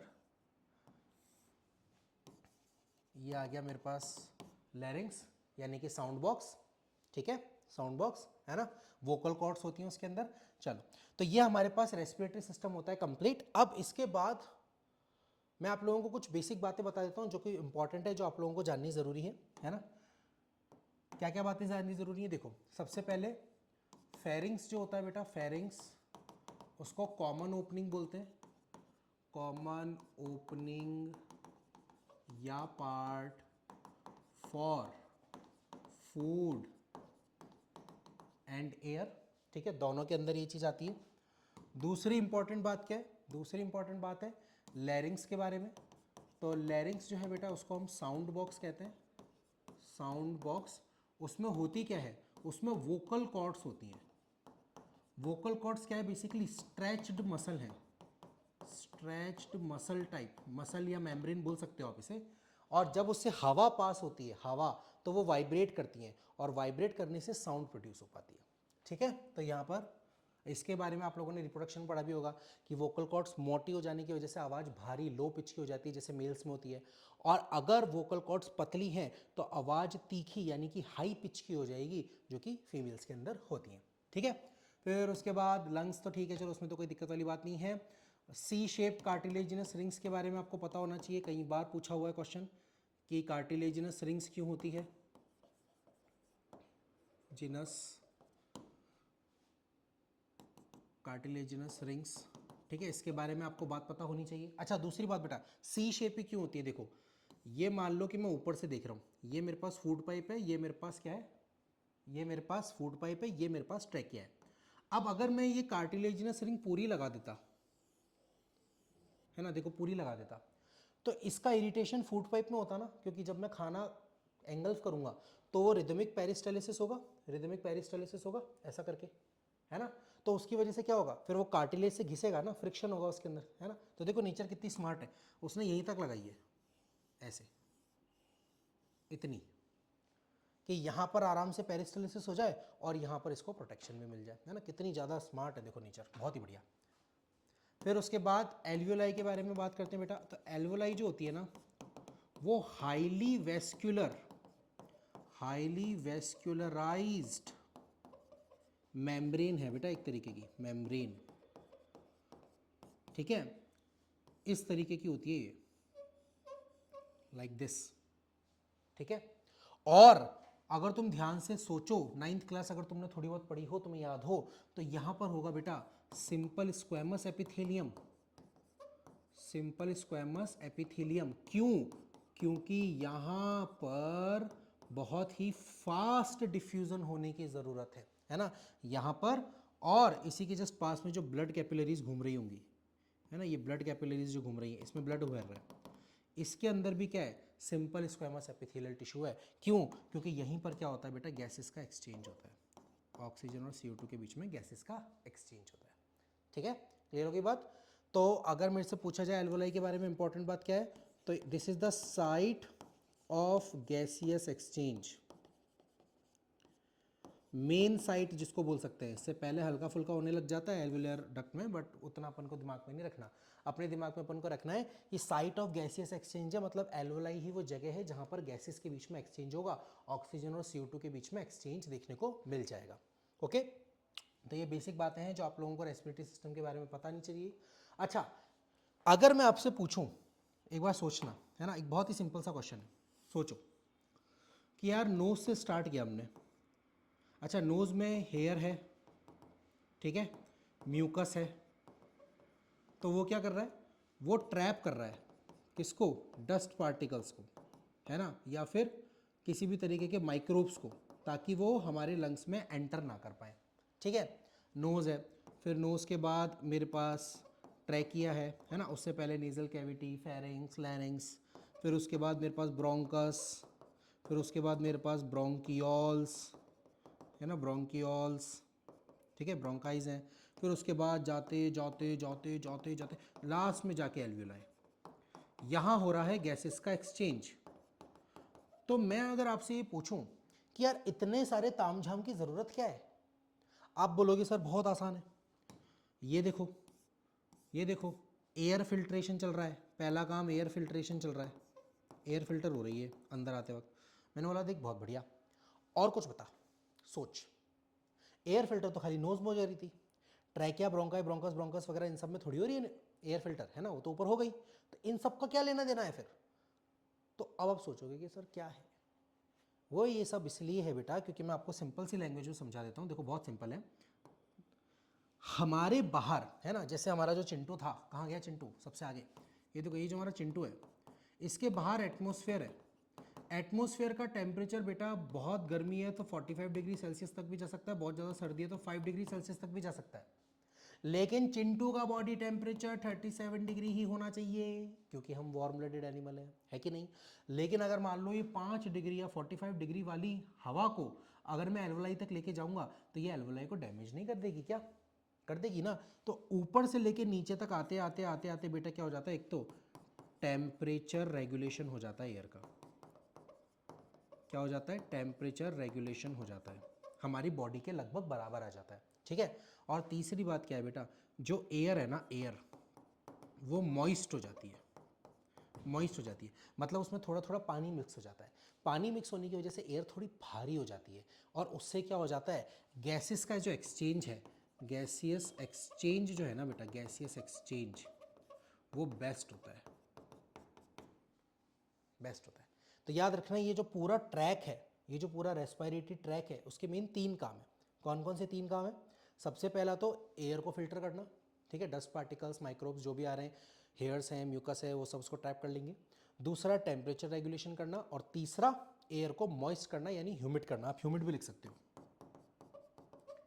ह्यूमिड करना, ओके, तो ये हमारे पास हमारे रेस्पिरेटरी सिस्टम ऑफ ह्यूमन से रिलेटेड सारी बातें हुई। अब एक लास्ट टॉपिक जो टॉपिक के अंदर आप लोगों को पढ़ना है, नहीं दो टॉपिक और है, मैकेनिज्म ऑफ ब्रीथिंग और हमारे पास गैसेस सेक्शन। देखो बहुत ईजी है, मैं आपको समझाता हूँ। Mechanism of breathing, how do we breathe, how do we breathe, कैसे करते हैं भैया। तो देखो बहुत सिंपल सा हिसाब किताब है, इसके अंदर हम फिजिक्स को यूज़ करते हैं और फिजिक्स का है pressure is inversely proportional to volume, ये वाले इक्वेशन को हम लोग यूज़ करते हैं, है ना। सर फिजिक्स में कैसे घुस गए आप, अब यार बॉडी है क्या करें, सब कुछ अप्लाई होता है इस पर तो, है ना। देखो बहुत सिंपल सा हिसाब किताब मैं आपको समझाता हूँ। मान लीजिए कि ये कोई भी ऑर्गेनिज्म है ना, जैसे मान लो मैं अगर साइड में से देखूँ तो कुछ इस तरीके का ऑर्गेनिज्म दिखाई देगा। यहाँ पे मुझे दिखाई देगा डायफ्राम और यहाँ पर मुझे दिखाई देंगे लंग्स। बताओ सही बात है, ऐसा ही कुछ होगा, है ना। बेटा अगर तुम दोनों तरफ से देखो, तुम चारों तरफ से देखो, तो ये ना एक क्लोज एयर टाइट चेम्बर है ना। ये जो है, ये जो हमारी थोरेसिक कैविटी है, थोरेसिक कैविटी है ना, ये क्या है, close air tight chamber, close air tight chamber है। तो देखो बहुत सिंपल सा हिसाब किताब है। हम क्या करते हैं, जब हमें इनहेल करना होता है, इनहेल करना होता है, ठीक है, तो देखो बाहर एटमॉस्फेयर में तो प्रेशर है 1 atm, 1 atm प्रेशर है, उसको तो मैं चेंज ही नहीं कर सकता, ठीक है। मैं क्या करता हूँ, मैं डायफ्राम को नीचे कर लेता हूँ, डायफ्राम को नीचे कर लेता हूँ, ठीक है। तो डायफ्राम जो होता है ना बेटा, डायफ्राम, डायफ्राम, डायफ्राम, डायफ्राम को जब कॉन्ट्रैक्ट किया जाता है, कॉन्ट्रैक्ट मतलब उसको नीचे किया जाता है, तो क्या होता है, प्रेशर जो होता है ना बेटा, प्रेशर वो धीरे धीरे लो होने लग जाता है। क्यों, क्योंकि वॉल्यूम जो है ना बेटा, वॉल्यूम वो बढ़ने लग गया है, वॉल्यूम बढ़ने लग गया है, समझ रहे हो। थोरेसिक कैविटी का वॉल्यूम बढ़ रहा है, पहले वॉल्यूम इतना था, अब डायफ्राम ऐसे सीधा हो गया, तो इतना एक्स्ट्रा वॉल्यूम मिल गया मुझे, इतना एक्स्ट्रा वॉल्यूम मिल गया मुझे, है ना। अब तुम सोचो, पहले इतने से वॉल्यूम के अंदर जो भी था, अब अगर मान लो उसको इतना वॉल्यूम एक्स्ट्रा मिल गया, तो वो दूर दूर हो जाएगा ना, हो जाएगा कि नहीं हो जाएगा। तो यहाँ से यहाँ जाते वक्त आप ध्यान से सोचो, यहाँ से वॉल्यूम बड़ा है, यहाँ से यहाँ जाते वक्त, तो क्या प्रेशर कम नहीं होगा, सोच के देखो एक बार, प्रेशर कम हो जाएगा, है ना। कितना प्रेशर कम हुआ, इतना प्रेशर कम हुआ कि बाहर का एटमॉस्फेरिक प्रेशर ज़्यादा हो गया, है ना। मान लो जैसे प्रेशर कम होते होते होते होते -2 atm हो गया, एग्जाम्पल के लिए समझ लो, -2 atm हो गया। तो हम जानते हैं कि एयर हाई प्रेशर से, अब ये हाई प्रेशर जोन है, कहाँ फ्लो करेगी बेटा, low pressure zone, low pressure zone, और ये इनहेल हो जाता है। देखो कितना आसान है, कितना इजी है ये, कितना ज़्यादा इजी है ना। और इसी का जस्ट उल्टा करूँगा, इसी का जस्ट उल्टा करूँगा तो एक्सहेल हो जाएगा। देखो एक्सहेल में मैंने क्या करा, मैंने बाहर के एटमॉस्फेयर को तो मैं चेंज ही नहीं कर रहा, मैंने क्या करा, मैंने डायफ्राम जो है, डायफ्राम जो है उसको पूरा रिलैक्स कर दिया बेटा। डायफ्राम जब पूरी तरीके से रिलैक्स्ड होता है ना, तो वो डॉम शेप का हो जाता है बेटा। देखो डायफ्राम जो है ना, ये देख रहे हो, ये रिलैक्स स्टेट में, ये रिलैक्स स्टेट में, ये डॉम शेप का रिलैक्स स्टेट में। तो इतना जो मेरे को एक्स्ट्रा वॉल्यूम मिला था, वो वॉल्यूम हट गया, वो वॉल्यूम हट गया। डायफ्राम रिलैक्स हुआ तो वॉल्यूम हो गया कम, और वॉल्यूम कम हुआ तो प्रेशर हो गया ज़्यादा, थोरेसिक कैविटी का प्रेशर हो गया ज़्यादा। और अगर ज़्यादा हो गया तो बाहर तो फिक्स है बेटा 1 atm, इतना ज़्यादा हो गया कि जैसे मान लो अप्रॉक्स 2 atm तक पहुंच गया। यहाँ -2 atm तक पहुंचा था तो एयर अंदर आ गई थी, यहाँ +2 atm तक पहुंच गया, तो ये हाई प्रेशर जोन है ना, ये क्या है, हाई प्रेशर जोन, और बाहर की तरफ क्या है, low pressure zone, low pressure zone, है ना। हालांकि एनसीईआरटी में से ये टॉपिक हट गया है, ठीक है, लेकिन इससे रिलेटेड कुछ छोटी मोटी बातों को 3 से 4 लाइन में एनसीईआरटी ने एक्सप्लेन कर दिया है कि हम फिजिकल ब्रीथिंग में डायफ्राम का इस्तेमाल करते हैं। डायफ्राम जब कॉन्ट्रैक्ट होता है तो इनहेल करते हैं, डायफ्राम जब रिलैक्स होता है तो एक्सहेल करते हैं। ये बात लिखी हुई है और जनरली आप ये बात मिस कर सकते हो, है ना। इसलिए मैंने आप लोगों को ये चीज़ थोड़ा सा इस तरीके से पढ़ा दी। हालांकि अपन बहुत ज़्यादा डिटेल में नहीं जा रहे, इसमें इंटरकोस्टल मसल्स भी इन्वॉल्व होती है, बट हम उसके बारे में बात नहीं कर रहे। एनसीईआरटी में जितना दे रखा है उसको प्रॉपर पढ़ने की हम कोशिश कर रहे हैं, ठीक है। यहाँ तक की बात क्लियर हो गई। और इसके बाद बेटा अब हमारे पास आता है लास्ट, ट्रांसपोर्टेशन ऑफ गैसेस यानी कि ठीक है यार, ऑक्सीजन अंदर ले तो ली, CO2 बाहर छोड़ तो दी, पर ये एक्सचेंज ऑफ गैसेस एल्वलाई में हुआ था, है ना। देखो एक्सचेंज ऑफ गैसेस कहाँ हुआ था, एल्वलाई के अंदर हुआ था। ये एल्वलाई के अंदर हो रहा है गैसेस एक्सचेंज, ठीक है, एल्वलाई के अंदर हो रहा है गैसेस एक्सचेंज। लेकिन एक बार जब गैसेस को ब्लड में डाल दिया तो वो ट्रांसपोर्ट कैसे होती है। अब आप बोलोगे सर ये तो सर्कुलेटरी का पार्ट है, यहाँ क्यों पढ़ा रहे हो, यहाँ पढ़ लो, वहाँ मत पढ़ना, है ना। अभी गैसेस के बारे में बात कर रहे हैं तो आपको याद आ जाएगा फटाफट से। देखो देखो बहुत सिंपल सा है, मुझे दो ही गैसेस का ट्रांसपोर्टेशन करना है। एक गैस है मेरे पास ऑक्सीजन, ठीक है बेटा, और एक है मेरे पास क्या, कार्बन डाइऑक्साइड। दो गैसेस हैं जिनका ट्रांसपोर्टेशन मुझे करना है, एक है ऑक्सीजन, दूसरी है कार्बन डाइऑक्साइड। तो देखो बेटा, ऑक्सीजन के केस में बात करें ना तो हमारे पास एक बहुत ही शानदार चीज है जिसका नाम है हीमोग्लोबिन। हीमोग्लोबिन, ठीक है, HB शॉर्ट फॉर्म इसका होता है, capital H small b HB। इसमें आयरन होता है बेटा, आयरन +2, आयरन +2, ठीक है, आयरन +2 होता है इसके अंदर, +2, आयरन +2, हीम ग्रुप जिसको बोलते हैं। ये इसकी वजह से ना इसका रेड कलर होता है, इसकी वजह से रेड कलर आता है, और ये बहुत ज़्यादा होता है आरबीसी में, इसलिए आरबीसी का कलर भी रेड हो जाता है, और आरबीसी बहुत ज़्यादा होती है ब्लड में, इसलिए ब्लड का कलर भी रेड हो जाता है ना। बहुत ही सिंपल सा हिसाब किताब है, ठीक है। तो ऑक्सीजन जो होता है ना बेटा, वो लगभग 95%, इवन मोर देन 95% हीमोग्लोबिन के साथ बाइंड होकर के ऑक्सी हीमोग्लोबिन की फॉर्म में जाता है। ऑक्सी हीमोग्लोबिन मतलब हीमोग्लोबिन बहुत हाई एफिनिटी, एफिनिटी मतलब चाहता है वो जुड़ना, चाहत है उसकी ऑक्सीजन से जुड़ने की, है ना। तो बहुत हाई एफिनिटी रखता है हीमोग्लोबिन ऑक्सीजन के लिए, तो ये ऑक्सी हीमोग्लोबिन का फॉर्मेशन करता है, और 95%, मोर देन 95% ये इस फॉर्म में होता है ना। और जो बचा हुआ है रेस्ट ऑलमोस्ट 5%, वो बेटा डिजॉल्व फॉर्म जाती है, dissolve in plasma, dissolve in plasma, ठीक है। लेकिन कार्बन डाई का हिसाब किताब काफ़ी अलग है। कार्बन डाइऑक्साइड का हिसाब किताब जो है ना वो काफ़ी अलग है। कैसे है, कार्बन डाइऑक्साइड भी हीमोग्लोबिन से बॉन्ड बना सकती है, उसको हम बोलते हैं कार्बोक्सी हीमोग्लोबिन, नहीं, कार्ब अमीनो हीमोग्लोबिन, है ना, उसको कार्ब अमीनो हीमोग्लोबिन कहा जाता है, ठीक है। तो कार्बन डाइऑक्साइड जो होती है ना CO2, उसमें से लगभग उसका जो मैक्सिमम पार्ट है कार्बन डाइऑक्साइड का, मैक्सिमम मतलब कि 70% जो हिस्सा है ना बेटा, वो डिजॉल्व फॉर्म में जाता है। लेकिन प्लाज्मा में डिजॉल्व नहीं हो रहा, ये डिजॉल्व है बाइकार्बोनेट की फॉर्म में, बाइकार्बोनेट आयन की फॉर्म में, बाइकार्बोनेट आयन। तो होता क्या है, CO2 पानी के साथ बॉन्ड बनाती है और H2CO3 में कन्वर्ट हो जाती है, फिर H2CO3 HCO3 प्लस H+ में कन्वर्ट हो जाता है, इससे बाइकार्बोनेट आयन बनता है। तो 70% इसी फॉर्म में डिजॉल्व होके जाती है।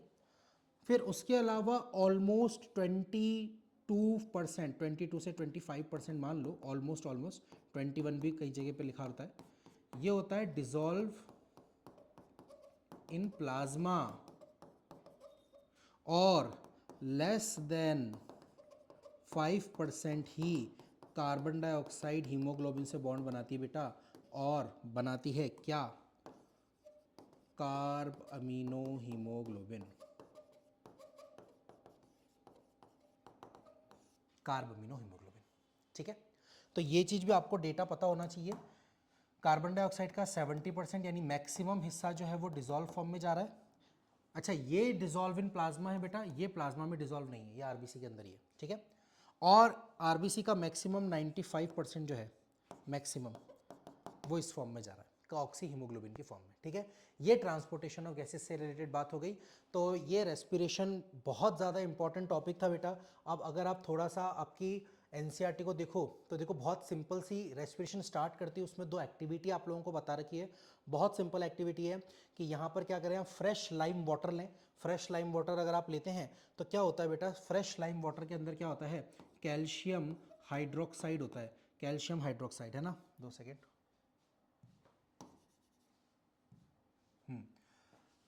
कैल्शियम हाइड्रोक्साइड होता है बेटा, कैल्शियम हाइड्रोक्साइड। और आप जब उसमें फूंक मारोगे, है ना, आप जब उसमें फूंक मारोगे तो कार्बन डाइऑक्साइड निकल रही है ना, हम एक्सेल कर रहे हैं तो कार्बन डाइऑक्साइड निकल रही है। इससे क्या बन के तैयार होता है बेटा, कैल्शियम कार्बोनेट बन के तैयार हो जाता है, इससे वाइट कलर आता है। तो होता क्या है कि जब लाइम वाटर में CO2 मिक्स होती है ना तो लाइम वाटर टर्न्स मिल्की, वो मिल्की हो जाता है, वाइट कलर का हो जाता है। तो आप देख रहे हो, आप पिचकारी से हवा डालोगे तो लाइम वाटर इतना मिल्की नहीं होगा, लेकिन अगर आप मुंह से फूंक मार रहे हो तो लाइम वाटर एकदम से मिल्की हो जाएगा। इसका मतलब ये इंडिकेट करता है कि जो हम फूंक मार रहे हैं, हम जो एयर रिलीज कर रहे हैं, उसमें CO2 का परसेंटेज ज़्यादा है। ऐसे ही दूसरी वाली जो एक्टिविटी है उसमें आप लोगों को बता रखा है कि अगर हम लोग फ्रूट जूस और शुगर सॉल्यूशन में थोड़ा सा ईस्ट डाल दें और ईस्ट से फिर वही पाइप को ले जा करके हम लाइम वाटर में डालें तो लाइम वाटर थोड़ी देर बाद मिल्की हो जाएगा। याद रखो, मैंने तुम्हें बताया था ईस्ट से CO2 रिलीज होगा, 2 मॉलिक्यूल होंगे, याद है? 6 कार्बन का ग्लूकोज, 4 कार्बन 2 इथेनॉल के अंदर आ गए और 2 कार्बन जो है वो कार्बन डाइऑक्साइड की फॉर्म में रिलीज होंगे। वही लाइम वाटर को मिलके करेंगे बेटा, लेकिन थोड़ा टाइम लगेगा क्योंकि हमारे अंदर तो 6 CO2 बन रही है, वहाँ 2 ही CO2 बन रही है ना? ठीक है। फिर उसके बाद देखो यहाँ पर बात हो रखी है आपके कि ऑर्गेनिजम्स के अंदर कैसा कैसा लाइफ प्रोसेस होता है। अल्टीमेटली सब में ब्रेकडाउन ऑफ ग्लूकोज होता है, कार्बन डाइऑक्साइड का फॉर्मेशन होता है। ठीक है, ये आपका ग्लूकोज से पायरुवेट का फॉर्म, फिर उसके अंदर क्या क्या चीज़ें फॉर्मेशन हो रही है उसके बारे में बात कर दी गई है। ये देखो ATP के अंदर आपको बता रखा है ADP प्लस PI, अगर आप इनकी एक्सचेंज करके एनर्जी बना दोगे, ATP बना दोगे, तो ऑलमोस्ट ये 30.5 किलो जूल पर मोल एनर्जी जो है वो रिलीज करती है। ये चीज़ें आप लोग छोड़ देते हो जनरली, पर आपको छोड़नी नहीं है। ठीक है। फिर उसके बाद हम लोग बात करते हैं एरोबिक एनारोबिक रेस्पिरेशन के बारे में बात हो गई। फिर ये देखो एक्वेरियम इन फिश, अगर आप फिश की बात करो तो उसमें डिजॉल्व ऑक्सीजन, देखो गिल्स होते हैं, गिल स्लिट्स होते हैं फिश के अंदर, है ना? तो अगर आप गिल्स का ओपन और क्लोज देखोगे ना तो वो पर मिनट में 60-50 टाइम्स तक होता है, जबकि हम जो सांस लेते हैं वो 12 to 16 टाइम्स ही होती है। क्योंकि हम जब सांस ले रहे हैं तो हम एटमॉस्फेयर से खूब सारी ऑक्सीजन अंदर ले रहे हैं, लेकिन फिश जो है बेटा वो डिजॉल्व फॉर्म ऑफ ऑक्सीजन पे डिपेंड करती है, और पानी में डिजॉल्व फॉर्म ऑफ ऑक्सीजन कम होती है एटमॉस्फेयर के मुकाबले। एटमॉस्फेयर में तो ऑक्सीजन गैस है, उस गैस को डिजॉल्व होना पड़ता है। ठीक है, तो उनका रेस्पिरेटरी रेट जो होता है ना वो हमसे थोड़ा सा ज़्यादा होता है। ठीक है, इसके बारे में आपको यहाँ पे बता रखा है। ठीक है, फिर उसके बाद टोबैको प्रोडक्ट्स के बारे में आपको बता रखा है, सिगरेट है ना, बीड़ी, गुटखा, पान मसाला स्वास्थ्य के लिए हानिकारक है, बहुत बार हम जानते भी हैं। ठीक है, फिर इसके बाद आपको ये देखो, ये डायग्राम आप लोगों को बता रखा है एल्वोलाई के बारे में। नेसल पैसेज हो गया, ट्रेकिया हो गया, फेरिंग्स, लैरिंग्स, माउथ कैविटी यानी ओरल कैविटी, कार्टिलेज की रिंग्स हो गई, लंग्स, रिब्स, ठीक है, डायफ्राम हो गया। अच्छा, आपको डायग्राम में बेटा रिब्स बनाने की ज़रूरत नहीं है, आप खाली लंग्स वाला डायग्राम नॉर्मली बना सकते हो अगर रेस्पिरेटरी सिस्टम का डायग्राम आ जाए तो। ये डायग्राम आपको एज इट इज कॉपी करने की ज़रूरत नहीं है। ठीक है, फिर इसके बाद स्मोकिंग इंजीरियस टू हेल्थ, आपको पता होना चाहिए एम्फीसीमा नाम की एक डिजीज़ होती है बेटा, वो लंग्स के अंदर जब एल्वोलाई में जाते हैं ना, स्मोकिंग का जो धुआं होता है या जो स्मोक होता है, तो वो लंग्स की वेस्कुलरिटी को डिग्रेड कर देता है बेटा। तो उस वजह से ना जो लोग बहुत ज़्यादा स्मोकिंग करते हैं ना उनको सांस लेने में तकलीफ होती है, उसको स्मोकर्स डिजीज़ कहते हैं। ठीक है, आ जाओ आगे। फिर उसके बाद ये हो गया। अब ये देखो यहाँ लिखा हुआ है, when the body size of animal is large the diffusion pressure alone can not take care oxygen delivery to all parts of the body. छोटी छोटी लाइन से बेटा जो चीज़ हम लोगों को मिस कर देते हैं, है ना? तो ये चीज़ बहुत इंपॉर्टेंट है ना? ये देखो, haemoglobin which has very high affinity for oxygen, respiratory pigment है। पिगमेंट मतलब कलर, मैंने आपको बताया था बायोलॉजी में हम कलर वर्ड यूज़ करने के लिए पिगमेंट यूज़ करते हैं, और हीमोग्लोबिन रेड कलर का पिगमेंट है क्योंकि उसमें आयरन +2 होता है। ठीक है, फिर उसके बाद ये एल्वोलर के बारे में बात हो गई। अब देखो, what advantages over an aquatic organism does a terrestrial organism have with regard to obtaining oxygen for respiration? तो यार एक्वेटिक ऑर्गेनिज्म को तो पानी पर डिपेंड रखना पड़ता है ना? अगर मान लो जैसे मेरे पास एक्वेरियम है, मैंने उसको ढक दिया, है ना, ढक दिया पूरा, तो बेटा फिश मर जाएगी। क्यों? क्योंकि उसको पानी में ऑक्सीजन ही नहीं मिलेगा। ऑक्सीजन कहाँ से एक्सचेंज हो रहा है? एयर से एक्सचेंज हो रहा है, लेकिन उसमें वाटर की सरफेस आ रही है ना बीच में, हम तो डायरेक्ट एयर ले रहे हैं। एटमोसफेयर क्या है? ऑक्सीजन का गोदाम है ना, गोदाम एक तरीके का, वहाँ पे मैक्सिमम ऑक्सीजन है, सोर्स वहीं पर है। और अगर उस सोर्स से पहले आप पानी में डाल रहे हो फिर पानी से आप ले रहे हो तो आपको लंबा प्रोसेस करना पड़ रहा है ना। हमारे लिए बहुत बढ़िया है कि हम डायरेक्टली सोर्स से ले रहे हैं, तो हमारे को ऑक्सीजन की स्कैरसिटी बहुत रेयर केस में देखने को मिलती है, लेकिन एक्वेटिक ऑर्गेनिजम्स के साथ ये बहुत ईजिली हो सकती है। What are the different ways in which glucose is oxidized to provide energy with various organism? Humans के केस में बेटा मैंने आपको दोनों बता दिया, aerobic anaerobic, lactic acid fermentation. East के अंदर आपको एनारोबिक रेस्पिरेशन, अल्कोहल फॉर्मेंटेशन बता रखा है, उसी के बारे में बात चल रही है। अब देखो कंफ्यूजन कहाँ होता है, अगर आपको ये याद नहीं कि ग्लूकोज का ऑक्सीडेशन होता है तो आप दिमाग खराब हो जाएगा आपका कि यार ग्लूकोज का ऑक्सीडेशन तो किसी केमिस्ट्री के चैप्टर में नहीं पड़ा, लेकिन वो इसके बारे में बात कर रहा है बेटा, different ways in which glucose is oxidise. क्यों? क्योंकि तुम ग्लूकोज को ऑक्सीडाइज करके CO2 बना रहे हो, तो ग्लूकोज को ऑक्सीडाइज कर रहे हो, ग्लूकोज से पहले एसिड बना रहे हो, एसिड से CO2 बना रहे हो, है ना? ये एक प्रोसेस है स्टेप बाय स्टेप, तो इसलिए यहाँ पे ऑक्सीडाइज वर्ड यूज लिख रखा है। ठीक है, how is oxygen and carbon dioxide transported in human beings, अभी आपको बता दिया है ना। Carbon dioxide maximum dissolve form में, बाइकार्बोनेट फॉर्म में, जबकि ऑक्सीजन मैक्सिमम हीमोग्लोबिन के फॉर्म में। इतना भी लिख दोगे तो अभी अच्छा है, नंबर मिल सकते हैं तुम्हें। बाकी चीज़ें भी लिख दो तो वेल एंड गुड है, ठीक है। How are the lungs design in human beings to maximise the area of accident gases. तो लंग्स में बेटा क्या होता है, इस तरीके के फोल्ड्स होते हैं, है ना। एल्वलाई के अंदर भी इस तरीके के फोल्ड्स होते हैं। देखो यहाँ पे कहीं लिखा हुआ भी है कि अगर आप एल्वलाई को, ये देख लो, if alveolar surface area was spread out it would cover almost 80 metre square. सोच रहे हो इतना लंबा चौड़ा एरिया कवर कर सकते हैं एक इंसान के, अगर लंग्स के सारे एल्वलाई को खोल दिया जाए। इसका मतलब क्या है, एल्वलाई इस तरीके की हाईली वेस्कुलराइज स्ट्रक्चर है ना। तो उससे हमारा सरफेस एरिया बढ़ता है और मैक्सिमम एरिया जो है वो कवर कर पाते हैं हम लोग डिफ्यूजन के लिए, ठीक है। तो आई गेस यहाँ तक कि आप लोगों की बात क्लियर हो गई होगी। ये अपना रेस्पिरेशन जो टॉपिक है बेटा कंप्लीट होता है और बहुत ज़्यादा इंपॉर्टेंट टॉपिक है, इससे क्वेश्चन बनते हैं, प्लस आपके कंसेप्ट बिल्डिंग के लिए ही बहुत ज़्यादा इंपॉर्टेंट है ना। हो सकता है आपको लगे कि सर लेक्चर बहुत ज़्यादा लंबा है, बहुत ज़्यादा हम लोग, देखो कंसेप्ट बिल्ड करना इंपॉर्टेंट है। आप नॉर्मल लेक्चर देख सकते हो ना, आपको यूट्यूब पे बहुत सारे लेक्चर मिल जाएंगे, 1 से 1.5 घंटे में आपको पूरा पूरा चैप्टर करा देंगे लाइफ प्रोसेस का। वो मैं भी कराऊंगा, टेंशन मत लो, है ना। एग्जाम से पहले अपन वो भी सीरीज लेकर के आएंगे कि जहाँ अपन विथ इन सम आवर्स या 1 घंटा या फिर आधे घंटे में अपन पूरे पूरे चैप्टर रिवाइज कर लेंगे। पर वो सिर्फ तब हो पाएगा बेटा जब आपके कंसेप्ट अच्छे से क्लियर हो पाएंगे, है ना। तो अभी टाइम है, अच्छे से पढ़ो, कंसेप्ट बिल्ड करो, उसके बाद हम लोग जाएंगे। अब आप वो दूसरे लेक्चर्स देख लो, मुझे कोई दिक्कत नहीं है, आप देखो बहुत अच्छा है। लेकिन अगर कोई कंसेप्चुअल क्वेश्चन आ गया और मैं आपको जब PYQs कराऊंगा तो मैं आपको बताऊंगा कि कंसेप्चुअल क्वेश्चंस के लिए आपको डिटेल में एक एक चीज़ को अच्छे से पढ़ना पड़ेगा, ओके। तो चलिए मिलते हैं हमारे नेक्स्ट वीडियो में, तब हम लोग बात करेंगे बेटा ट्रांसपोर्टेशन की और सर्कुलेटरी सिस्टम ऑफ ह्यूमंस की, ओके। चलिए टिल देन अच्छे से पढ़ाई करिए, बढ़िया PYQs करिए, टेंशन नहीं लेने का, स्ट्रेस नहीं लेने का, मस्त मेंटोस चबाने का, मेंटोस जिंदगी मत जानी लाइफ, मस्त एकदम अपन लोग क्लियर कर लेंगे एग्जाम से पहले, ठीक है, नो टेंशन, ओके। चलिए मिलते हैं नेक्स्ट क्लास में, ऑल द बेस्ट गाइस।